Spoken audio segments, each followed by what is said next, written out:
Full teachings of the Buddha, something everyone should hear once in a lifetime. Invitation to the path, not to learn, but to live.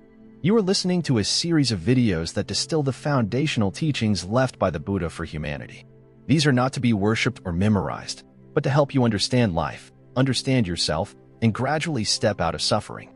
Each video opens a door leading you from understanding to transformation, from insight to practice, from ignorance to wisdom.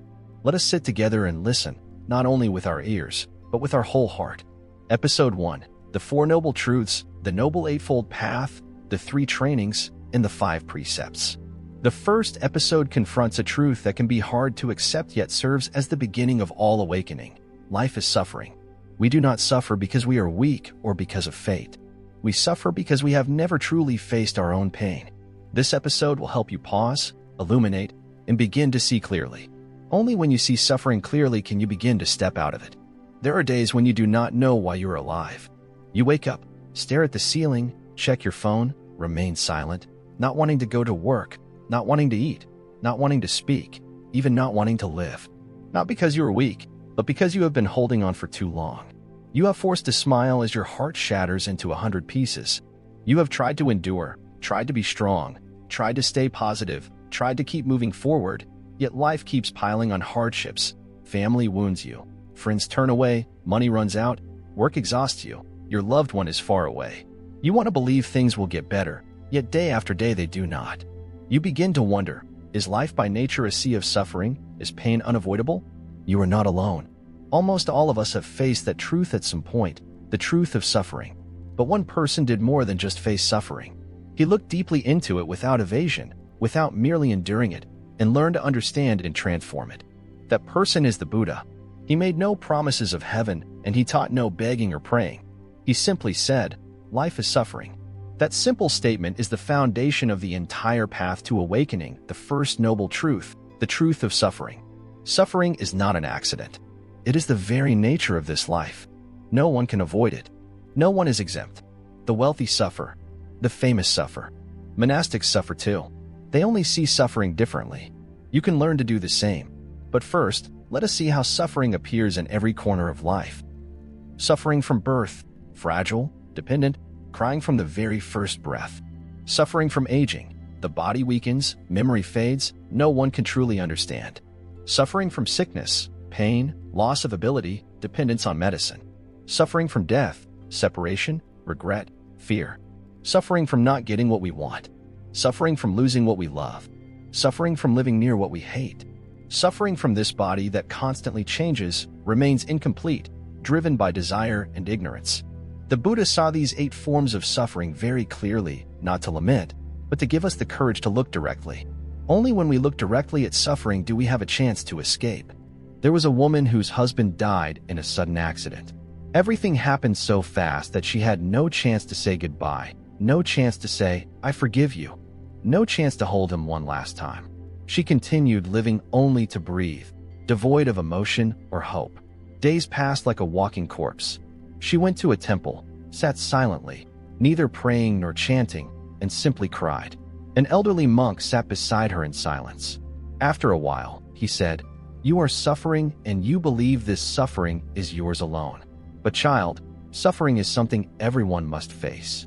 She did not understand, so he continued, No one travels through life without loss. But if you do not look at suffering, it will swallow you. If you face it, suffering will lead you to another place, a place no one can steal from you. That place is awakening. His words were like an arrow-piercing stone. From that moment, she no longer avoided suffering. She looked at it plainly, recognized each pang of pain, embraced it, and it began to soften. The suffering did not vanish, but it no longer screamed. She began writing in a journal, caring for her elderly mother, joining a mindful cooking class for the poor.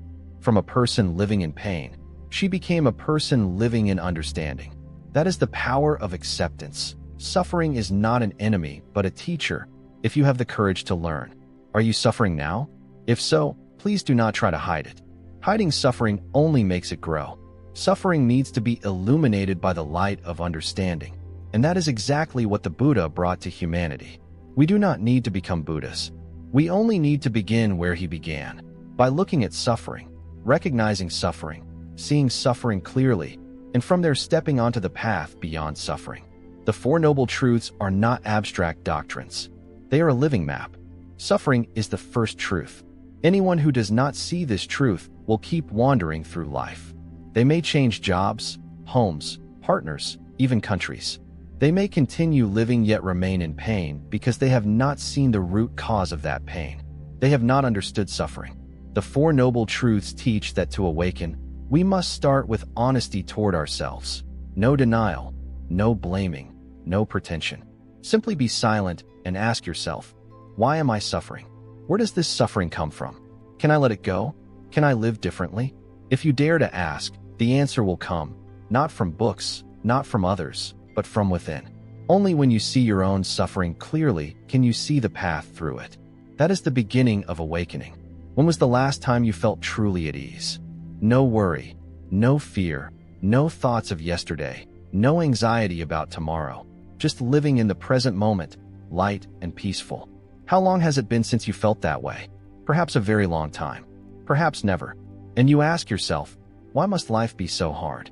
Why must we struggle so? Why am I in this situation? Why do I always feel lacking? There are many possible answers. From suffering to awakening, the Four Noble Truths. The second truth taught by the Buddha is the truth of the origin of suffering. Suffering does not arise randomly, and it is not a cosmic joke. Suffering has a cause. If you have the calmness to observe, you will see that most suffering originates within us. It is not the world that makes us suffer, but the way we react to the world. The Buddha pointed out three root causes of suffering: attachment, aversion, and ignorance. Attachment is craving to hold on. Aversion is craving to push away. Ignorance is not seeing things clearly.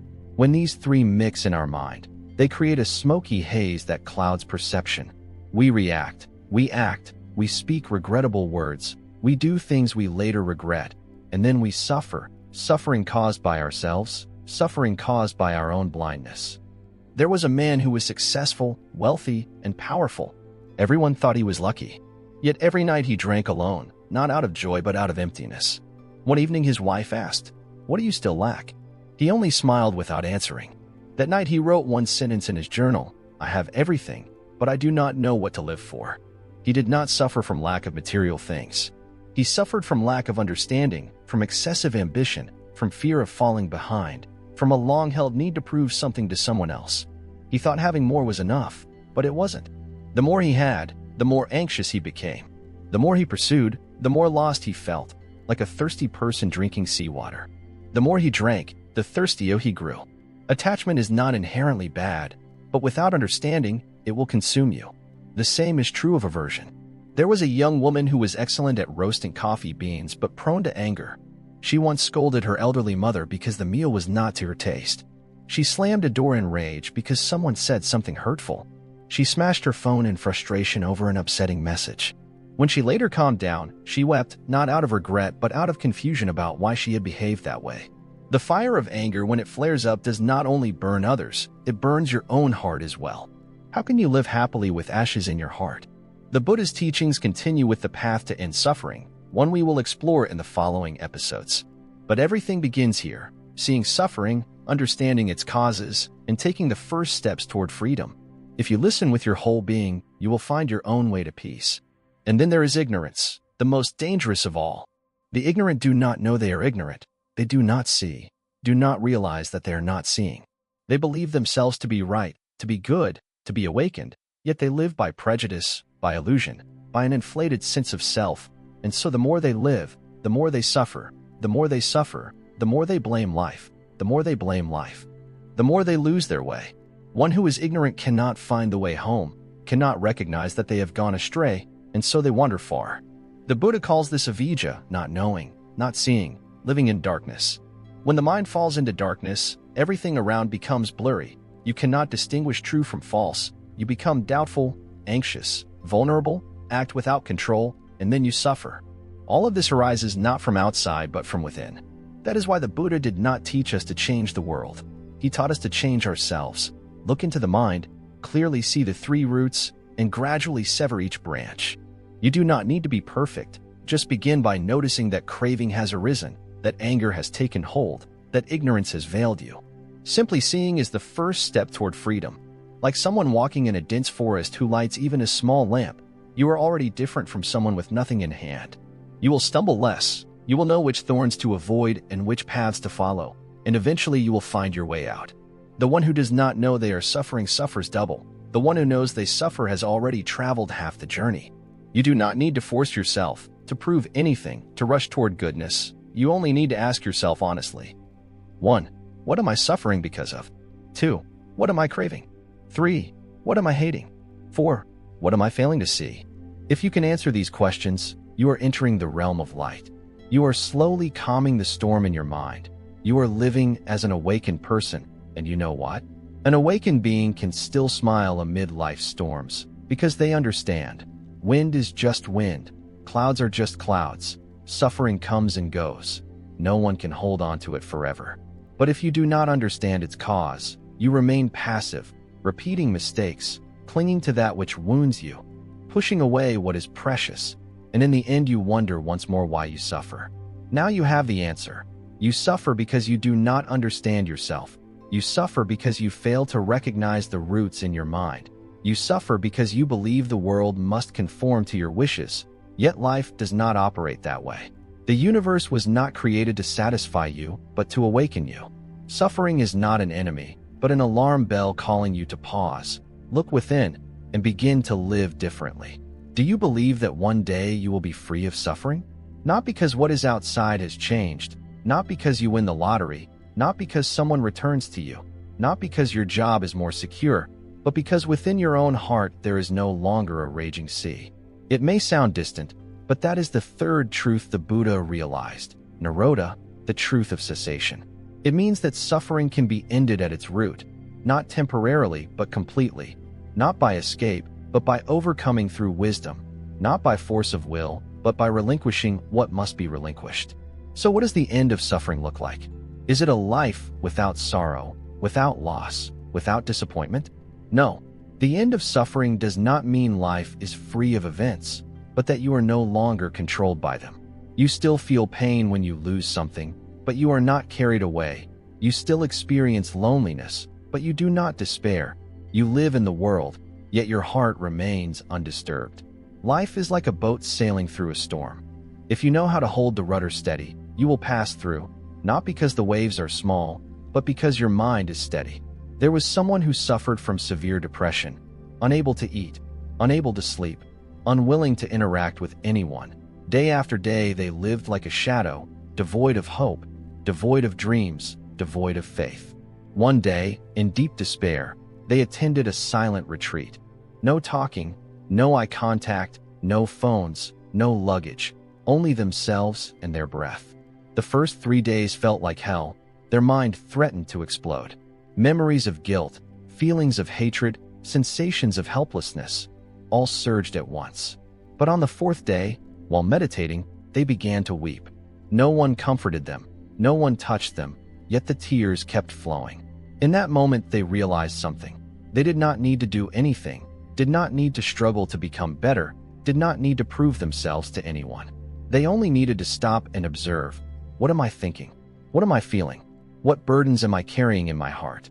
When the light of seeing ignites, the darkness of suffering gradually dissolves. Not completely in one day, but a path begins to form. A breath begins to flow. A tiny spark of faith emerges that one can live differently. That moment is the appearance of Nirodha, not flashy, not glamorous, but a mind at peace, a heart softened, awareness present like a calm lake after a heavy rain. You do not need to awaken like a Buddha. You only need to pause for a moment and see suffering, then see its cause. If you see deeply enough, you will naturally no longer be controlled by it. You do not need to push suffering away. Only refrain from identifying with it. When suffering arises, you know it is suffering. When it ceases, you know it has ceased. You know simply that much. An awakened person is not one who never feels sorrow, but one who is no longer led by sorrow. Anyone can do this. No need for advanced study. No need to live in distant forests. Just turn inward and start looking clearly. That clarity is the only light you need, for your mind is like the surface of a lake. If there is much craving, the lake's surface ripples. If there is much anger, the water becomes murky. If there is much ignorance, the surface is veiled. But when you stop and let go of each of these, the mind becomes clear. In that clarity, you see your true self, no longer the ego, no longer the roles you play, no longer the things you think you must become. You are simply a human being who knows how to breathe, knows how to smile, knows how to be still, knows how to love, knows how to hold, and knows how to let go. That is the end of suffering, not because you are stronger than anyone else, but because you no longer hold on to what causes you pain. You may cling to a painful memory.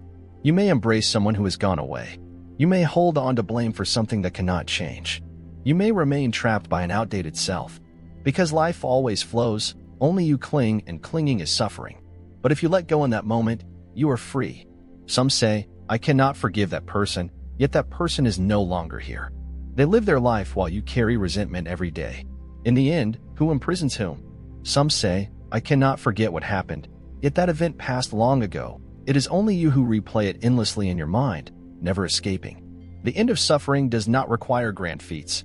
You only need to see that holding on to suffering is choosing suffering, and you have the right to choose differently. Like someone standing in the rain, they can continue to stand there cursing the sky and the earth, or they can find shelter or open an umbrella. The choice is always available, but you must be awake to choose. That wakefulness comes only when you see clearly. No one can do it for you. No one can awaken for you. No one can suffer in your place. Yet once you begin with small steps, with each breath, with each release, you will find that you are not who you were yesterday. You are changing. No need for anyone's approval. No need for praise. Only your own knowing. And that is the greatest treasure. Suffering is not the end, but the beginning of awakening if you have the courage to see and to let go. If you have seen suffering, if you have understood its cause, if you know it is possible to be free, then the next question is, how? How do we stop being driven by suffering? How do we live in the world with a tranquil heart? The answer lies in the fourth truth the Buddha taught, the truth of the path. It is not a vague path nor one reserved only for monastics, but a path for anyone who wishes to live with awareness. That path is called the Noble Eightfold Path, 8 aspects of right living. No need to memorize them. No need to hurry. Just take each step, however small, in each breath. 1. Right view. See rightly, see the truth, unclouded by delusion or bias, not swayed by emotion, clear in understanding. 2. Right intention. Think rightly, not harming others, not indulging negativity, not tormenting the past or fearing the future, only cultivating wholesome thoughts. 3. Right speech. Speak rightly, not lying, not speaking harshly, not engaging in divisive talk, not uttering useless words, but speaking words that lighten the hearts of others. 4. Right action. Act rightly, not causing harm, not acting from anger, not taking what is not given, not living recklessly, but acting with mindfulness. 5. Right livelihood. Earn a living rightly, not engaging in trades that cause suffering, not profiting by harming others, not living by deceit, not doing what disturbs your own mind. 6. Right effort. Exert effort rightly, not giving up, not being extreme, not forcing, but persisting in steady progress, however slow. 7. Right mindfulness. Maintain mindfulness. Remember to stay aware of what you are doing, what you are saying, what you are thinking, not living on autopilot. 8. Right concentration. Cultivate concentration rightly, keeping the mind settled, not scattered, not chasing after distractions, but remaining firmly anchored in the present. These 8 factors are not theory, they are practice, step by step returning to yourself. You don't need to adopt them all at once, just begin with one. It might be right speech. Practice speaking more gently each day, slowing down, listening more, interrupting less. It might be right mindfulness. When washing dishes, just wash dishes. When eating, just eat. When breathing, just breathe. Do not let your mind run wild. Do not fill your head with noise. It might be right effort. Even if today you're only a little better than yesterday, persist, return, and strive to keep your heart calm. A small change is enough to transform your life. There was someone once very hot-tempered, raised their voice at any slight disagreement, flew into rages over the smallest mistake, smashed things at the first sign of trouble. The whole family lived in fear. That person was exhausted, too. Then one day they heard of the Eightfold Path and decided to try just one factor, right mindfulness. Each time an emotion surged, they paused, inhaled deeply, and observed without reacting. Day 1 was very hard. Day 2 still hard. But by day 10, they could smile at themselves, not because anyone praised them, but because they saw they had changed. From then on, they added right speech, right thought, right action, and after a year they were no longer the same person. No approval needed, only an inner lightness. This is the path. No colored lights, no trumpets or drums, only small steps through darkness toward the light. Not somewhere far away, but right within your own heart. The Eightfold Path won't lead you to paradise after death. It brings you to peace here and now. Each time you live rightly, you live peacefully. Each time you live mindfully, you stop being swept away. This is both practice and transformation. No longer waiting for the world to change, but moving forward yourself, step by step, day by day, breath by breath, with steadfastness. And if you ask, how long until I arrive? The answer is, the moment you begin, you are already different. No need to wait for results or for praise, just notice your heart is not as it was. That is the sign you are on the way home, map in hand. But will you complete the journey? That question is for you and for everyone walking this path. Knowing the way is different from walking it. Understanding differs from living it. To walk, you need inner strength, not physical might, but the mental power within. The Buddha pointed out 3 foundations for this journey: sila, samadhi, and panna, virtue, concentration, and wisdom. None can be omitted. Virtue is the protective fence that keeps you from straying, from stumbling into mistakes that unsettle the heart. Like a climber's safety rope, it does not bind you, it protects you. Concentration is the ability to steady the mind amid turmoil, not chasing every passing emotion or losing direction when life strikes hard. Wisdom is clear seeing, the light of true understanding of things as they are, no longer deceived by appearances or living in illusion. Those 3 are like the 3 legs of a tripod. Remove one, and it wobbles. Keep all 3, and it stands firm. But how to begin? Start with virtue, that is, ethical living. No need for grand ideals. Just keep these 5 basic precepts. No killing, no stealing, no sexual misconduct, no lying, no intoxicants. They sound simple, but if you can uphold them, your life becomes much lighter. 1. No killing. Respect life. When you cease causing harm, your mind naturally fears less and feels safer. If you don't plant seeds of suffering, you won't harvest pain. 2. No stealing. Live honestly. When you refrain from taking what is not yours, your mind grows at ease, without guilt. 3. No sexual misconduct. Remain faithful and upright. Do not harm others through desire. 4. No lying. Speak truthfully, no additions, no omissions, no distortions. Say only what needs saying at the right time, in the right way. 5. No intoxicants. Keep body and mind clear. Do not allow outside substances to control your inner life or chase fleeting pleasure at the cost of yourself. Observing these 5 doesn't make you a saint, but it keeps your heart straight, preventing further suffering and laying the groundwork for concentration and wisdom. One person once thought these rules were restrictive, stifling freedom with soulless loss. But then they fell into crisis, living recklessly, lying often, tangled relationships, using stimulants to cope. Darkness followed. Constant anxiety of being discovered, fear of abandonment, fear of losing control. Until one day they asked themselves, what is freedom? Is it doing whatever I want, or is it freedom from any inner bondage? They began to hold to the precepts little by little, not out of compulsion, but out of insight that virtue is a safe haven. No one can truly hurt you, only you hurt yourself. From then on, their mind quieted. Then came concentration, impossible without virtue. Like a lake that cannot be still when winds of unwholesome deeds blow. With virtue, the mind calms, and in that calm you see more clearly, not driven by every fleeting thought, not reacting automatically, but simply breathing and observing, sitting and knowing, resting in silence and awakening. Concentration does not come by force. It is the natural result of a pure, mindful life, not wasting energy or scattering awareness. When concentration is steady, wisdom arises.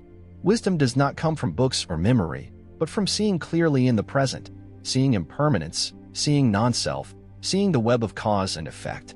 When you see, you no longer scramble or compete or see yourself as the universe's center. You live more humbly, more lucidly, more compassionately, because you see that everyone suffers, everyone struggles, everyone is driven by unconscious forces. When you see this, judgment falls away, anger subsides, and the impulse to preach vanishes. You simply live like a candle quietly giving light. No fanfare, no noise, just warmth and illumination. Virtue prevents further suffering. Concentration and wisdom help you transcend it. These three are not ends in themselves, but the path daily, breath by breath, decision by decision, small action by small action. Those with virtue find peace. Those with concentration find gentleness of heart. Those with wisdom see themselves directly, no intermediary, no guide needed. Just a still, clear awareness. You have nearly completed the journey. You have seen suffering. You have understood its cause. You know it can cease. And you have found the path to freedom. The Four Noble Truths are no longer abstract. They're you, your own unfolding journey. Every pain you have endured, every time you fell then rose again, every moment your heart brightened after darkness. So what is awakening?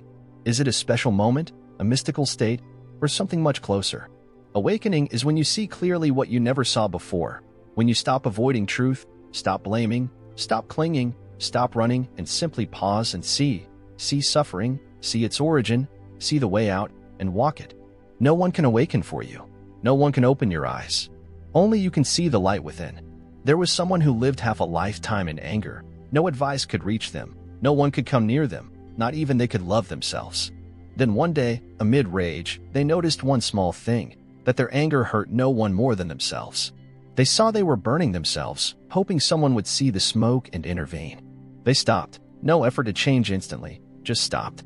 From that moment, their vision deepened. Awakening does not come from grand events, but from these tiny realizations. Each time you notice a habitual impulse and do not follow it. Each time you want to shout but remain silent. Each time you want to blame but choose to listen. Each time you see you are about to harm someone and you pause. That is awakening, not a light in the sky, but the light in your heart, not sudden, but gradual, soft, profound. Then one day you look back and realize you are no longer the person you were, no longer quick to anger, no longer prone to complaint, no longer finding fault in others, no longer swept away by emotions, but living more slowly, more lightly, more mindfully, and more lovingly. That is awakening. And you know, awakening is not a destination, it is the path. Every day you live with awareness is a day you walk in light. Every moment you remember you are alive is a moment you escape delusion. Every choice made with a clear mind is a step closer to peace. You don't need to master everything at once. Just don't forget yourself, and don't forget you're not alone. You walk with others who suffer as you do, who search as you search, who learn to let go as you learn.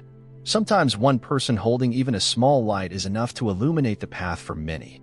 You don't need to change the world, only change yourself, and that alone will transform your world. So where are you in the Four Noble Truths? Are you seeing suffering? Seeking its cause? Taking your first steps? Or catching a glimpse of light at the tunnel's end? Wherever you are, don't hurry, don't force, don't despair. To recognize your own suffering is already a huge step. To dare to face it is courageous. To dare to begin is something not everyone can do, and you are doing it. Keep going. It's okay to be slow, to pause, but don't turn back. Don't give up. Don't think you're not good enough. No one is born enlightened. Even the Buddha spent years in ignorance before he realized the truth. And so can you.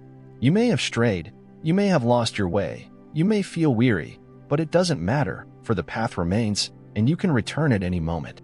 Just turn inward, quiet your mind. Remember you're not alone. There are others walking with you, lights quietly guiding the way, teachings whispering in your ear each day like a friend. No force, no judgment, only a gentle child. Come home, and you will. No lofty ideals or self-coercion required, only sincerity, a bit of stillness, a bit of authenticity, a bit of compassion for yourself. And step by step, you will become someone new, not completely different, but more genuine, more discerning, more deliberate, more loving. Enlightenment doesn't mean disappearing from the world. It means living in this world without being swept away, like a lotus rising from the mud yet remaining unstained. You can be like that, and you are beginning exactly so. Episode 2, Mastering the Mind, Building Spiritual Inner Strength. This episode will take you back to the deepest place within yourself, the source of all suffering, and also of all peace. The mind consists of the 4 immeasurable minds, the 6 paramitas, the 7 factors of awakening, and the 5 faculties with their corresponding 5 powers. The mind is the hardest to grasp and the most precious. You cannot see it, yet it leads you every day. A hurtful remark upsets you not because of the words themselves, but because your mind reacts.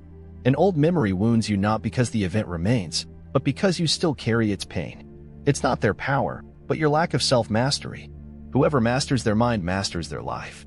Whoever cultivates inner strength will not fear outer storms. This is the journey the Buddha showed. He did not teach you to become someone else. He invited you to return to your own mind, to examine it, purify it, and let the light of wisdom shine from within. How to begin? 1. The 4 immeasurable minds. The Buddha called these the 4 noble qualities. Loving kindness, metta wishing others well. Compassion, kara wishing others freedom from suffering. Sympathetic joy, mudita rejoicing in others' happiness. Equanimity, upekkha letting go of favoritism and attachment. If you nourish these every day, your heart softens and your mind calms. Someone living with metta does not harbor envy. With kara, they cannot be indifferent. With mudita, they are free of jealousy. With upekkha, they remain unattached. These 4 alone can heal you. 2. The 6 paramitas perfections. 6 qualities to cultivate beyond the self. 1. Generosity, dana letting go of greed. 2. Ethical conduct, sila keeping the mind upright. 3. Forbearance, kani not swept away by anger. 4. Diligence, virya refusing to give up. 5. Concentration, dhyana stabilizing the mind. 6.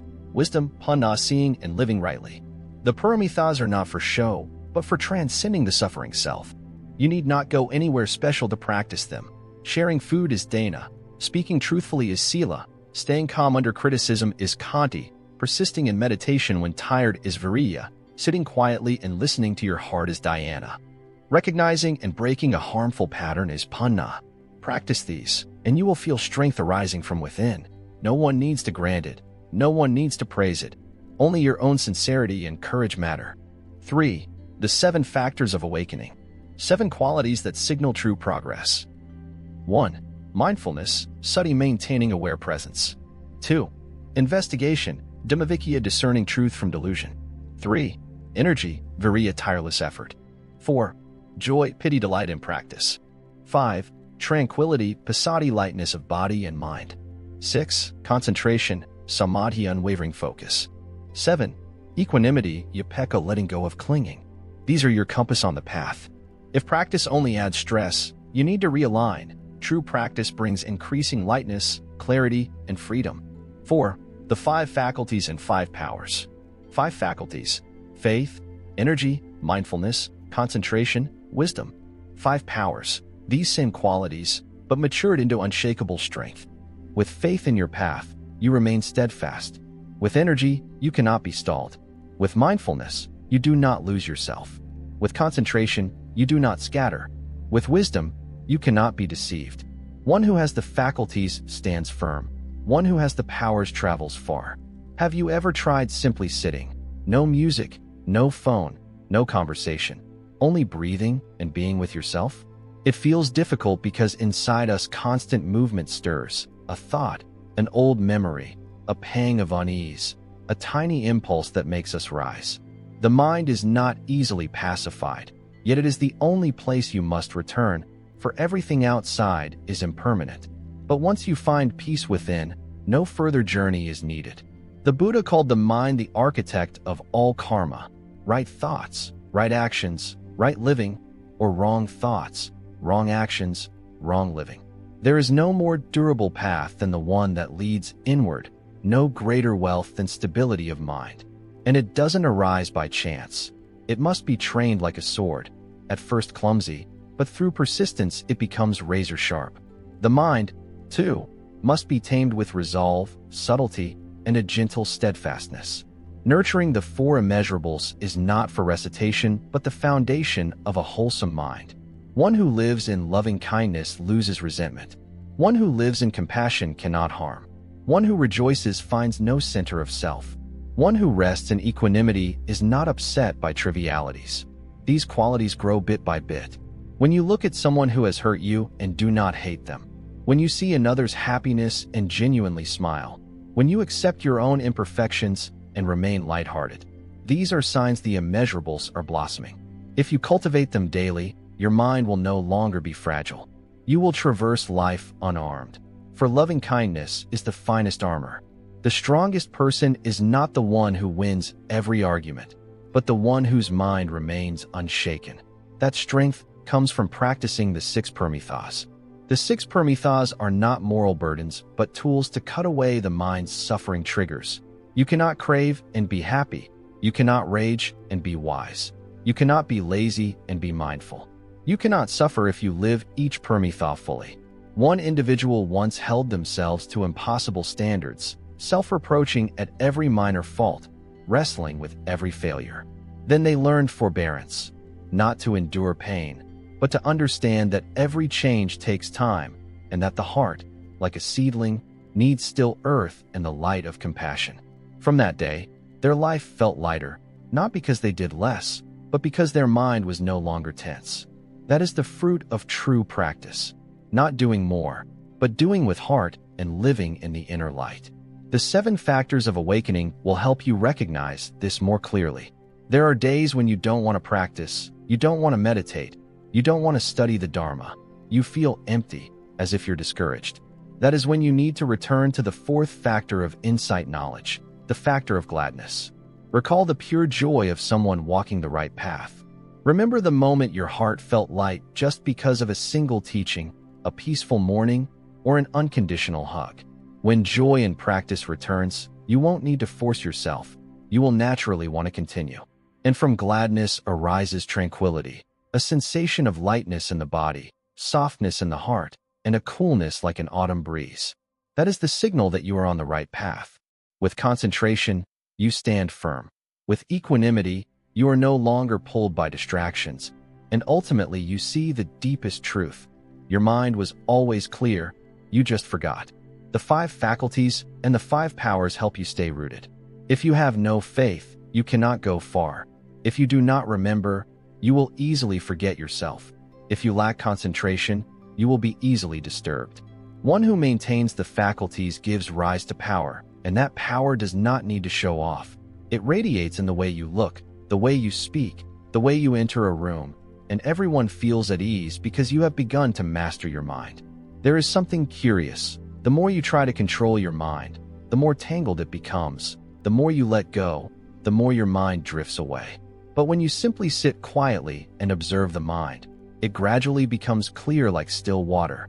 The mind has no shape, cannot be grasped, cannot be forced. It only listens when you are still enough. It only obeys when you truly care for it. You cannot beat your mind into submission. You can only nurture it day by day, like a child. If you scold it, it will rebel more, but if you sit down and listen, it will soften. Your mind is the same. And what the mind needs most is not fine words but a return to see, to acknowledge, to understand, to let go. Inner strength does not come from proving yourself. It comes from silence at the right moment. When you need not speak but still hold power. When you need not win yet do not lose. When you need not surpass anyone but remain at peace with yourself. That is the sign of someone who has both faculties and power. The 5 faculties are like roots burrowing deep in the earth. The 5 powers are like sap nourishing the branches and leaves. You do not need to be strong in a rigid way. You only need to be steadfast and not easily swayed by every passing wind. A meditation master once said, "Someone on the path does not need many things, only the ability to keep the mind balanced between praise and blame." Ordinary people rejoice at praise and grieve at blame. Someone on the path observes both without clinging to either. That is because they have mindfulness, the first faculty of the 5 faculties. Mindfulness is true remembrance, remembering the Dharma, remembering the mind, remembering where you are going, what you are doing, and why. Not by rote repetition, but by present awareness, vivid and unfaltering. One with mindfulness is like someone walking through a forest without getting lost, for they never forget the way. One without mindfulness easily forgets oneself, acts on impulse, and speaks words that wound. When mindfulness is sustained, concentration arises, and from concentration, wisdom shines forth. The 3 remaining faculties, effort, concentration, wisdom, are like 3 lamps. Effort is the flame, concentration is the focused light, wisdom is the radiance that reveals essence. You cannot have wisdom without effort and concentration. Effort is not about pushing yourself beyond limits. It is about continuing, however slowly. Even if today you sit for only 5 minutes of meditation, it is enough. Even if today you remember to breathe only a few times, that is good, as long as you do not abandon practice. Each return to even a single breath is a victory over yourself. No one else sees it, but you will feel it. Some have sat for years yet still feel unrest. But if you look closely, they are already much different from who they were years ago. They react less, know how to pause at the right moment, judge less, know when to let go, and feel lighter. That is the natural result of proper practice. Not loud, not flashy, but enduring, like an underground stream nourishing a silent forest.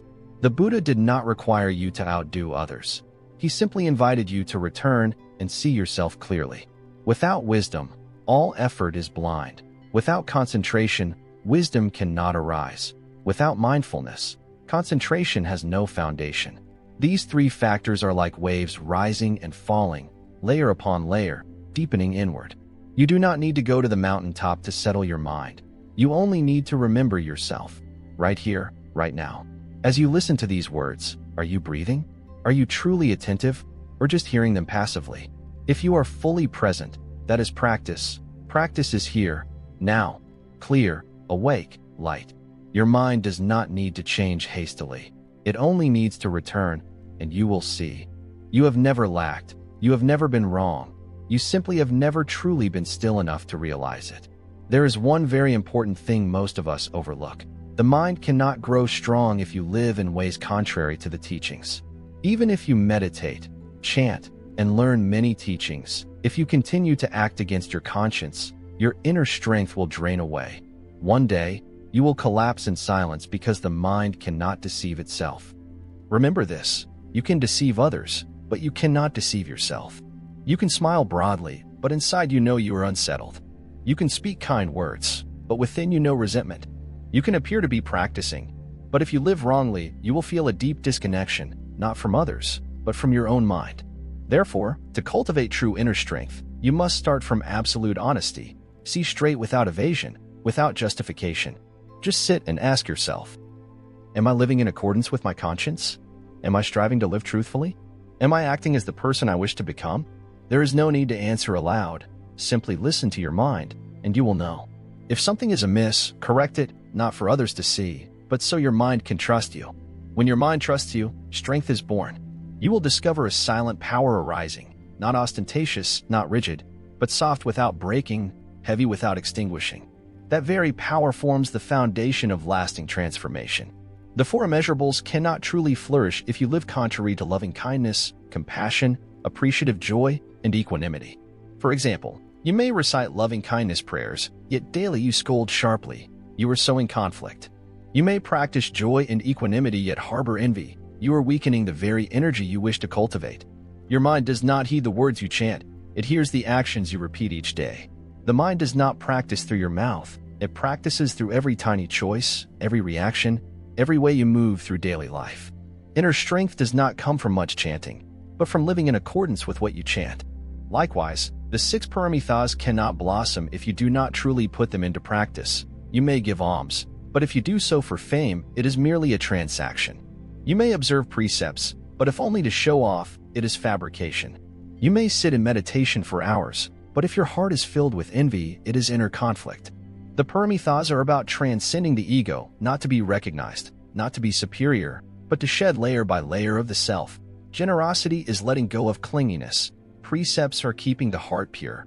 Patience is breaking habitual reactions. Effort is taking the next step. Concentration is calming the mind. Wisdom is illuminating clarity. Perfecting wisdom is not the goal, but a sign that you are on the right path. Keep walking, slowly and patiently, so that each breath, each thought, each action becomes a paving stone on your own path to liberation. Module 3. Impermanence, Non-Self, Emptiness. Through diligence, meditation stills the mind's waves. Wisdom sees the true nature. The more you practice rightly, the thinner the ego becomes. The thinner it becomes, the more light shines forth. This is why someone practicing rightly grows ever more humble, not competing, not needing to speak much, yet all who are close feel it. Inner strength cannot be hidden, nor does it need to be displayed. There is another point few notice. Inner strength arises in unseen moments. When you restrain anger and no one knows, when you refrain from a harsh word and no one notices, when you help another without seeking credit, those are the moments inner strength forms. Not loud, not ceremonial, just you choosing what is right even when no one calls for it. Living kindly though no one sees. Upholding the Buddha's teachings though no one checks. The mind sees all, and each time you live this way, it trusts you a bit more. Trust that you do not betray it. Trust that you do not merely practice with words. Trust that you sincerely wish to improve. When the mind trusts you, you no longer feel empty. You realize you have roots that cannot be uprooted by any wind. The 7 factors of awakening cannot develop if you live in haste, because mindfulness needs space. Investigation needs stillness. Tranquility needs time. Equanimity needs depth. A practitioner cannot rush. You cannot force the mind to bloom in a day. You can only till the soil, water the seed, keep the sun's warmth, and wait for the mind to flower when conditions are ripe. Inner strength will arise when you stop striving to prove yourself. One with inner strength need not be fast, only steadfast. One with inner strength need not stand out, only live authentically. One with inner strength need not teach the Dharma, only be silent. Yet every deed is the Dharma, the living practice of a practitioner in the world. Have you ever sat alone and felt a sudden, profound calm? Nothing special happened. No good news, no praise, nothing new, yet your heart was deeply at peace. That peace did not come from an easy life, but from a mind untangled. You no longer need everything to go your way. No longer demand others understand you. No longer blame the past. No longer fear the future. You simply are present, breathing, living. And this does not come from outside. It comes from something precious, inner strength. Inner strength is not what you use to speak up. Inner strength is when you need not speak, but others still feel it. Inner strength is not your skill in enduring hardship, but your ability to choose what is wholesome when you could choose otherwise. When someone hurts you, you remain silent without swallowing resentment. When you have the chance to retaliate, you choose forgiveness. Not from weakness, but from understanding. When you are misunderstood, you choose to explain with compassion, not argument. This is the silent power of one who masters the mind. Outsiders may think you weak, but inside you have roots so deep they cannot be shaken by others' words or your former fears. You need not say much, for people sense it in how you live. One vital point: inner strength does not spring from ideals, it springs from mindfulness. You need not set lofty goals, you only need to be truly present in each small thing. When eating, know you are eating. When breathing, know you are breathing. When sadness arises, know you feel sad, without judgment, without rushing to fix it. Just gently acknowledge with clarity. And it's very human. You need not be accomplished or special, only honest, only present. Because mindfulness is the foundation of all inner strength. When you live mindfully, you realize that sometimes doing nothing is practice, simply not following impulses, not acting unconsciously, not letting words cause harm. You have sown a seed of peace in the mind. A mindful person knows when to speak, when to be silent, when to advance, when to retreat, when to hold on, when to let go. And this need not be learned from books, only by truly being present each day in the most ordinary things. Inner strength grows from small deeds, not great ones, not when you accomplish something grand, but when you accomplish something tiny with wholehearted presence, a true deep breath, the strength to notice anger's rise, that is power, a smile at another's success, that is joy. Letting go of what no longer serves, that is equanimity. And you need no one else to know, no praise, because only you truly understand its value. Once, a practitioner asked their teacher, "What must I do to increase inner strength? I have learned many teachings yet still feel weak." The teacher replied, "Do not learn more. Just live authentically, truly with each breath, truly in each word you speak, truly in how you treat others." From that day on, the practitioner learned nothing more, but simply lived. And, strangely, each day they felt stronger, not in a brash way, but in gentle strength. That is the power of inner strength. No form, no sound, only being truly present in life as it is. Inner strength is like that. No color, no display, no progress to boast of. It grows quietly when you stop striving to be someone else and instead return gently and honestly to being yourself. The 7 factors of awakening are not objectives, but signs. When your mind is concentrated, you will notice. When gladness is present, you will recognize it. When equanimity arises, you will feel it. You need not force the mind to improve. You only remove layer by layer, adding nothing, just shedding worry, shedding attachment, shedding anger, shedding ignorance. Each shedding brightens your mind a little, like wiping dust from a mirror. No painting needed, only removal. For the mind's nature is clear, is luminous. You simply forgot too long. You have journeyed nearly a full circle, From the first steps of learning to return to the mind, to looking deeply into each cloud that obscures it, each habit, each reaction, each layer of ego. And now perhaps you see clearly. The mind is not something to change, but something to see. The mind was always clear, always radiant, always gentle. Only through long immersion in ignorance did you think it flawed. But no, the mind remains, waiting for your return, without judgment, without leaving, quietly like an old friend sitting on the porch. All you have learned in this video is not to be memorized, but to be lived. The 4 immeasurables are not for rote recitation, but to embody loving kindness, compassion, appreciative joy, and equanimity. The 6 paramitas are not for theoretical mastery, but to transcend each layer of self-clinging. The 7 factors of awakening are not for scoring points, but to reveal whether your mind is bright or dim. The 5 faculties and the 5 powers are not for listing, but to give you a truly sturdy root. When life's winds blow, the root holds. You cannot heal your life if you forget your root. You cannot revive a wilting branch if it is too fragile. You cannot live peacefully if the mind is unsettled, and you cannot travel far if you have not learned to turn inward.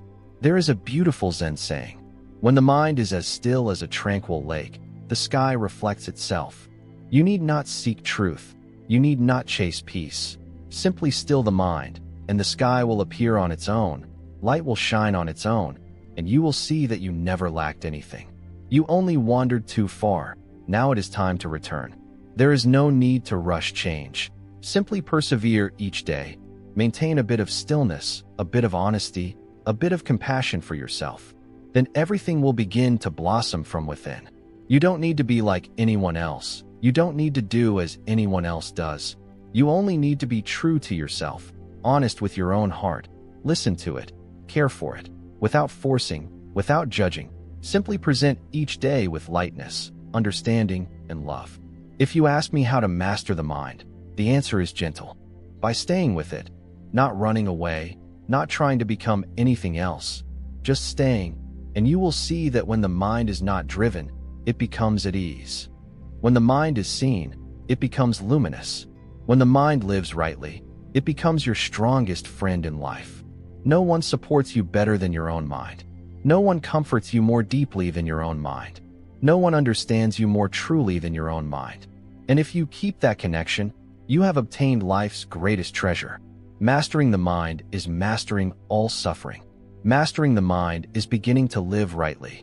Mastering the mind is a resurrection from within, and that is no longer a dream, for you have already begun from the very first breaths of this video. Each breath fully present, each moment pausing to listen to your own heart. And now you only need to continue walking. No need to hurry, slow is fine, but walk with your heart. Module 3's focus: impermanence, non-self, emptiness, including the 3 seals, the 4 foundations of mindfulness, the 12 links of dependent origination, dependent arising, emptiness, and the middle way. Nothing sets you free like seeing the truth that all things are impermanent, the truth that the self you cling to is unreal, the truth that all phenomena are empty. This module will lead you into the depths of the 3 seals, the 12 links of dependent origination and emptiness. Not to escape life, but to live within it without being swept away. If there is anything the Buddha repeated again and again, if there is any hallmark that every authentic teaching must bear, it is the 3 seals, 3 hallmarks to recognize reality, 3 keys to escape the cycle of suffering. First, impermanence. Second, non-self. Third, suffering or the cause of suffering. Impermanence is the first truth you must see, not to be sorrowful, but to awaken. Look closely at everything you once had that has changed. Your face in the mirror changes day by day.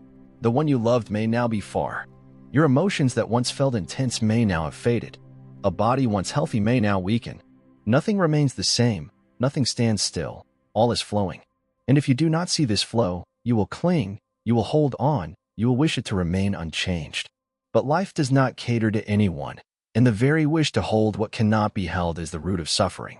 Imagine you are standing by a river. You reach out to catch a handful of water, but it flows away.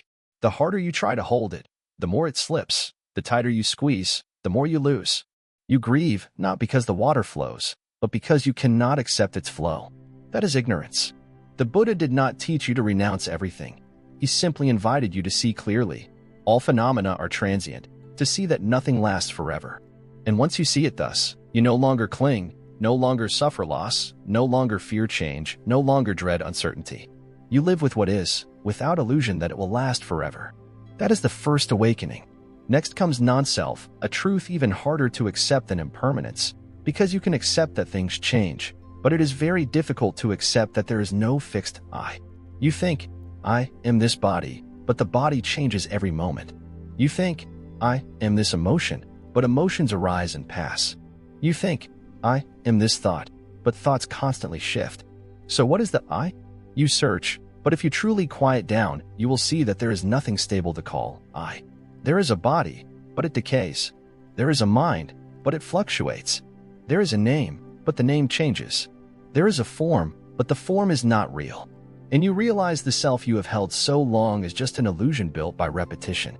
Then, when you let go of self, you are truly liberated.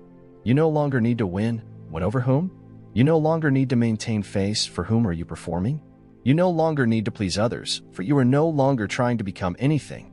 You simply live, with no proof needed, no role to play, no mask to wear. You live authentically, humanly, like clear water reflecting the sky without color of its own. Finally, suffering. Suffering is not to make you pessimistic. Suffering is the truth.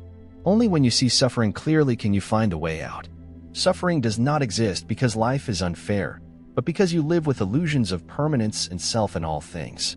You suffer because you think this is mine. You suffer because you expect others to conform to your wishes. You suffer because you cling to what must change. But if you see impermanence clearly, if you see non-self clearly, suffering will begin to dissolve. No one needs to rescue you, because you have seen. The 3 seals are not mere concepts, but 3 gates that open to light. You only need to step through. No need to overthink. Just see one simple truth. Life is not as you imagined. And once you stop imagining wrongly, you begin to live rightly. You have just traversed 3 essential marks: impermanence, non-self, and suffering, the 3 truths the Buddha taught us not to memorize but to contemplate. For only when you see them clearly does suffering fade. But how to see? How to not just know, but truly perceive them in every living experience. The Buddha clearly showed that path, the 4 foundations of mindfulness, for domains in which to place the mind, for gateways to see reality, not to believe but to awaken. Contemplation of the body as body. You inhabit a body, but are you truly living with it? Or do you habitually label it me, mine, must be beautiful, must be young, must be as I wish? The body arises, grows, ages, falls ill, and dies. Nothing stands still, yet you cling to it as an asset. You decorate it, you paint it, you alter it, you hope it will not change. But life obeys no one, and the body continues to transform. Contemplating the body is returning to see it clearly. No decoration, no idealization, no rejection, just seeing what is real, the body breathing, moving, arising, and passing moment by moment. When you walk, know you are walking. When you sit, know you are sitting. When you eat, know you are eating. When you breathe, know you are breathing. No forcing, no blocking, just presence. And from there, you will see that this body is not I, but merely a functioning instrument. Contemplation of feelings as feelings. Feelings arise as pleasant, unpleasant, or neutral. A feeling arises and fades, yet we chase after it. Someone criticizes you, and anger immediately flares. Someone praises you, and pleasure instantly blooms. Hunger strikes, and you rush to eat. Sadness grips you, and you flee from it. You fail to see the feeling, you are carried away by it. Contemplating feelings means pausing and observing. A feeling arises, and you do not react hastily. Simply note, this is a feeling, not me, not real. Feelings are like waves. You can surf them or be swept away by them. When you contemplate feelings, you will gradually learn not to react to every feeling. Merely seeing it and taking a single anchored breath suffices to stay present. Contemplation of mind is mind. The mind never stands still, like a monkey jumping from past memories to future worries, from desire to aversion, from love to fear. The mind moves, and you take it to be you, swept along without awareness. Contemplating mind is clearly recognizing its states without judgment or attempted change, simply noting the mind is angry, anxious, lazy, lustful, and observing it. When you see it, the mind ceases to dominate. You become the observer. The mind is just a transient phenomenon, unreal, unfixed, impermanent. You need not fight the mind. You only need to see it clearly, and it will calm itself, like a child soothed when truly seen. Contemplation of phenomena as phenomena. Phenomena include thoughts, opinions, beliefs, values, habits. You mistake them for yourself, but they too are impermanent and selfless.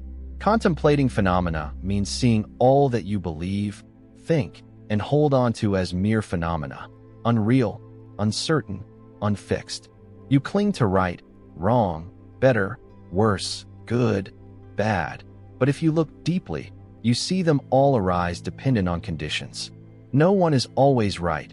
No one is always wrong. Nothing exists independently. The four foundations of mindfulness are the way to see reality clearly, unfiltered by emotion or conceptual bias, simply perceiving fully and gently.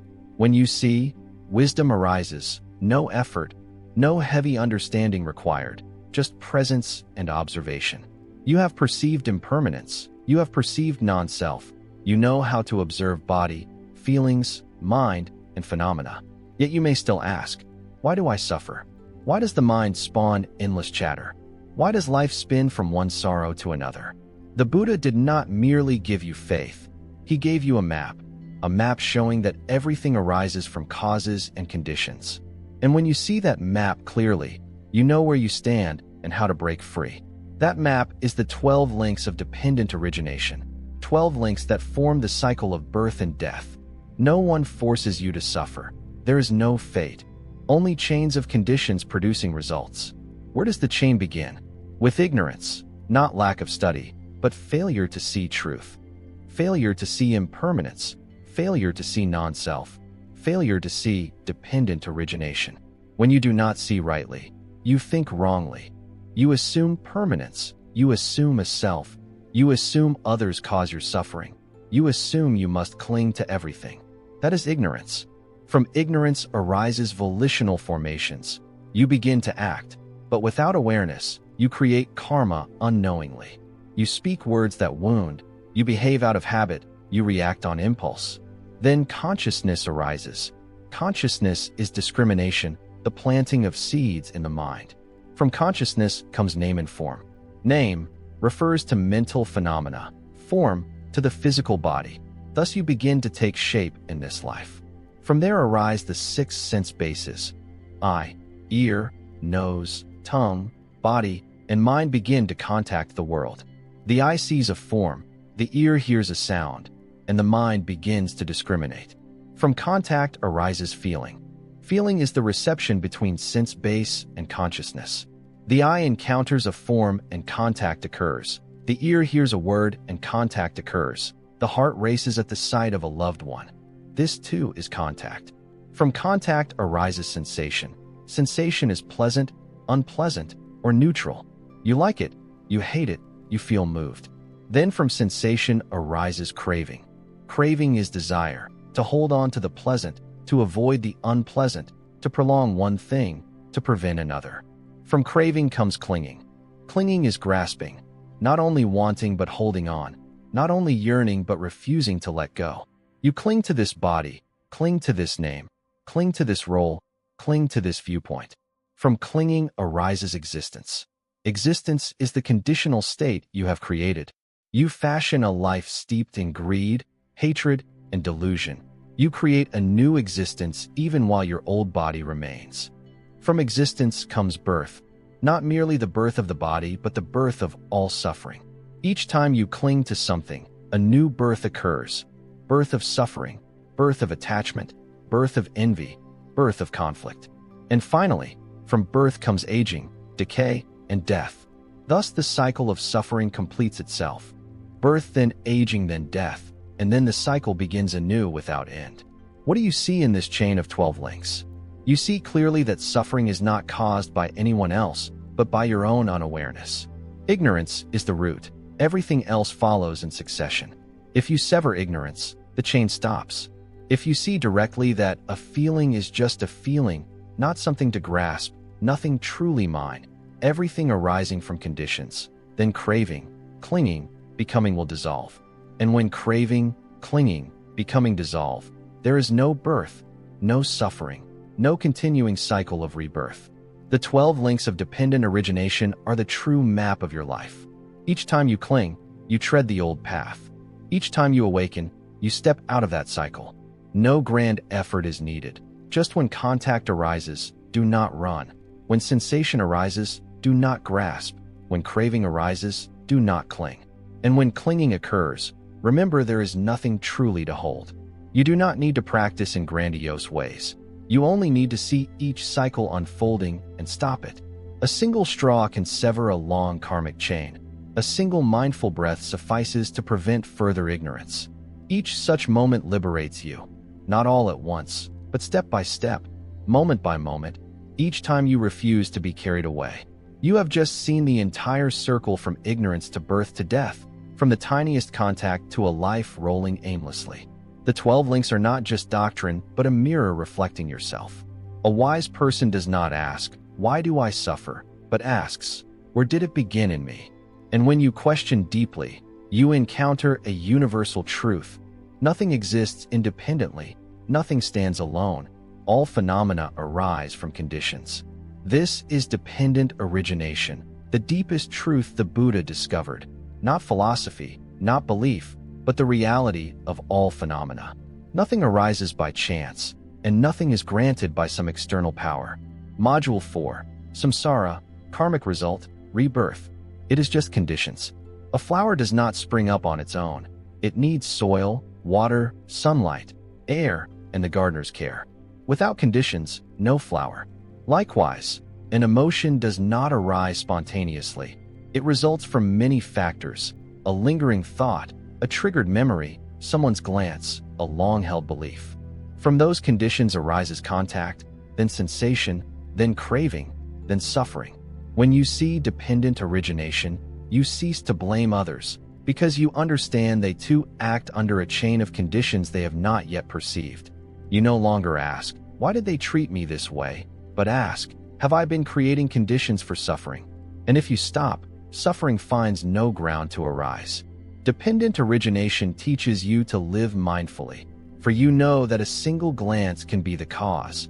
A single word can plant the seed for new karma. A small action can initiate a long chain. One who lives in dependent origination is light, because they do not cling to results, do not fantasize about success or failure, do not fixate on anything. They simply observe and know. All is the interplay of conditions.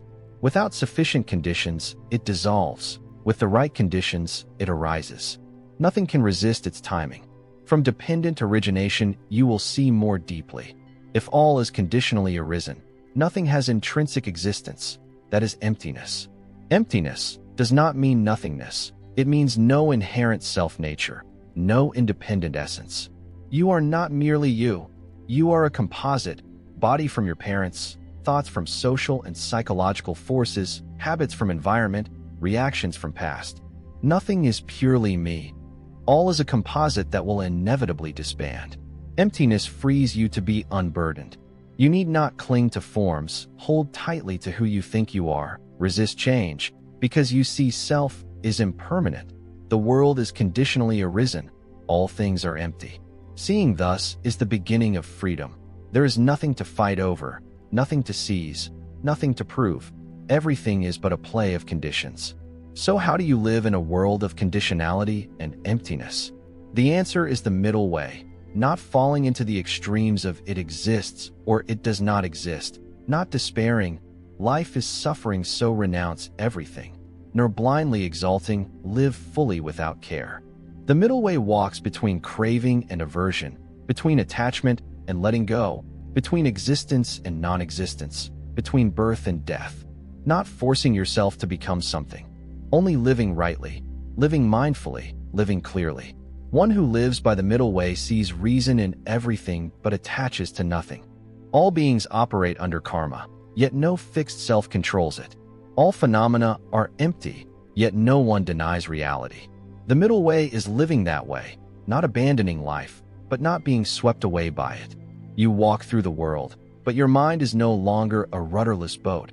Your mind becomes like the sky, and phenomena are but passing clouds. You are the observer, no longer entangled with each cloud. Dependent origination clarifies emptiness. Emptiness frees you to let go. The middle way enables you to live. These three support you, lifting you out of the repetitive cycle of suffering, struggle, and attachment. No need for grand practice, only clear seeing and honest living. You have heard of dependent origination. You have seen emptiness. You have understood the middle way. But you may still wonder, how do these truths become your lived breath? How do you not merely understand, but actually live that wisdom? The truth is you are not lacking intelligence nor knowledge, but you have yet to live what you see. You need daily application, free from distraction, free from theory, only genuine practice. Emptiness is not meant to make you indifferent, but to spare you needless suffering. When you feel anger rising, pause and remind yourself, I am angry. That is a phenomenon, not me. I am clinging to an illusory self. This anger is but a passing wave. It is not who I am. It needs no clinging. And when you view it with that empty insight, it dissolves. No suppression needed, only clear seeing. Applying dependent origination is not blaming circumstances, but taking responsibility with awareness. Instead of saying, I suffer because of them, ask, what in me has contributed to this? Perhaps some attachment, some unmindful word, some misplaced expectation. Dependent origination is not a blame tool, but a means for understanding and transformation. A friend once said, I live well, but still suffer. I asked, you live well, but do you live mindfully? Do you truly see that what you hold is impermanent? Do you dare to let go of self when wounded?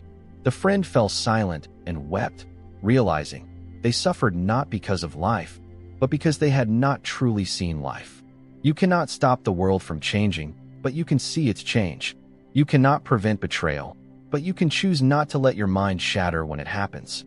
You cannot make everything go your way, but you can live among all that is not as you wish without losing yourself. That is the middle way in practice. Not extreme, not avoidance, not complaint. Only living fully present with reality. You need not renounce the world, only reduce your judgments. You need not avoid people, only know whether you interact from ego or from the empty awareness. You need not demand perfection, only return to yourself each time. Each such inquiry is a return to your true self. Begin with small steps. When someone praises you, remember it is just a confluence of conditions, nothing fixed. When someone criticizes you, breathe. That sound is not you. Just a moment passing. When a feeling arises, observe. This feeling will pass. I need not chase it. When you err, acknowledge. This is the result of conditions. I can create new conditions. Applying emptiness is living lightly. You need not win every argument, for you no longer need to prove yourself. You need not over-explain, for you see everyone views through their own lens. You need not harbor endless resentment, for you understand nothing is truly permanent. Nor must you force forgiveness. Simply see that person as another composite of suffering and ignorance. You need not hold them in your heart. When you live thus, life no longer feels heavy, not because life has changed, but because you have changed. You begin to live with wisdom, not to be great, but to suffer less, not to attain enlightenment, but to return to your genuine, full humanity. A meditation master once said, a practitioner need not fly, only walk without sinking, speak without wounding, see without attachment, breathe so that every breath is abiding. That is living emptiness amid life, not vanishing from the world, but being deeply present in every moment. You can sit quietly in a marketplace, rest peacefully in a crowd, shine amid chaos. If you know who you are, if you no longer struggle to become something, and if you see all comings and goings like clouds while you remain the sky, you have reached the end of a journey, not a journey to gather more knowledge, but to shed illusions, not to understand more, but to release what is unreal, following the three seals. You have seen the three deepest truths of existence. Nothing endures, nothing is truly self, and all clinging gives rise to suffering. From the four foundations of mindfulness, you learn to return to the breathing body, to passing sensations, to a fluctuating mind, to phenomena in motion. No change is required, only clear seeing. From the 12 links of dependent origination, you began to understand why you suffer. It is not because of anyone else, not due to past karma, not fate, but because you never pause to observe. Each time contact arises without awareness, you enter a new cycle. Each time craving arises without letting go, you tighten another knot. Each time you cling without insight, you create existence. And that circle repeats until you awaken and stop. From dependent origination, you learn a profound truth. Nothing arises by chance. Nothing comes into being on its own. Everything is the result of conditions, and if you cease creating causes, the effects will differ. From emptiness, you no longer need to cling to any label, no longer identify with a feeling, no longer trust that you are the body, no longer insist that things must go your way. You begin to live lightly, not because you have fewer tasks, but because you hold less blame, less anger, less grasping, less hoarding. From the middle way, you know you need not fall into extremes. You need not force yourself into insensitivity. You need not strive for perfection. You need not deny life. You only need to live sufficiently between having and not having, between holding on and letting go, between reason and compassion. And if you ask, how do I go on from here? The answer lies not in theory, but in your own mind. Each day, when you face a situation, ask yourself, am I observing without attachment? Am I acting from conditions or merely reacting? Am I lighthearted? If the answer is no, simply pause. That pause is not retreat, but a return. And each such moment is a step out of suffering. You need not awaken today. You only need to be a little less deluded. Not to escape the world, but to see it clearly. Not to climb a high mountain, but to keep a clear mind in a crowded street. Not to become someone great, but to return to being an ordinary person without suffering. That is true wisdom. Wisdom does not lie in eloquence, in quoting scriptures, or in feigned understanding, but in how you live, how you breathe, how you walk through life without losing yourself. And if you can live like this, then wherever you are practicing the way. Module 8 Rebirths. Karma, retribution, and rebirth, including the 6 realms of samsara, karma and its results, the 3 poisons, and the 4 types of action. How many times have you been reborn? Do you know from what your present karma is woven? This module invites you to look deeply into the workings of the cycle of birth and death, the 6 realms, karma and retribution, the 3 poisons, the 4 karmas, not as mysticism, but as what you live every day, every moment. Understanding is the first step to no longer being blindly carried away. Have you ever looked up at the night sky and wondered, where did I come from and where will I go? Have you ever sat alone on a calm day and felt a deep sense of having lived somewhere before? Not a dream, not imagination, but something profound and real that you cannot name? Have you felt that? Some say, we are born, live one life, then die. Yet if that were true, why do some suffer from birth while others are born into comfort? Some into virtue, others into misery. Some carry love from childhood, others carry inexplicable resentment. Some commit countless wrongs, yet live peacefully? If there were nothing before this life, how could these differences be explained? And if death ends all, where is the justice? The Buddha did not respond with dogma. He invited us to look deeply into life's nature and thereby discern a truth. No one is born for the first time. No one lives only one lifetime. This life is but a brief span within an endless chain, a single thread in a vast tapestry, a spark in the boundless sky of karmic forces. Once you perceive this, you begin to live differently, without haste, without surrender, without blame, because you know each action, each word, each intention plants a seed for the next life. And you understand that you are the one extinguishing your own cycle of rebirth.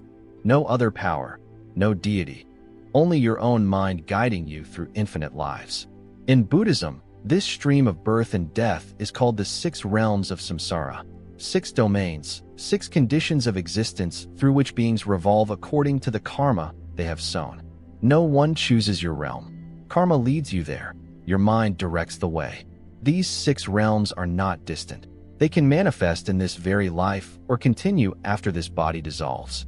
1. The realm of the gods. For beings of great merit, pure minds, abundant compassion, little anger, and much virtue. There they dwell in ease, free from physical and mental suffering. But the heavenly realms are not a final refuge. Merit is finite, and when it wanes, they may fall to lower realms unless they cultivate virtue further. 2. The realm of the asuras, for those with power and talent but lacking virtue, prideful, jealous, combative, resentful. The asuras are ever at war, dissatisfied. Do you see their shadow in human life? The successful yet unsettled, the powerful yet envious, the skilled yet perpetually discontent.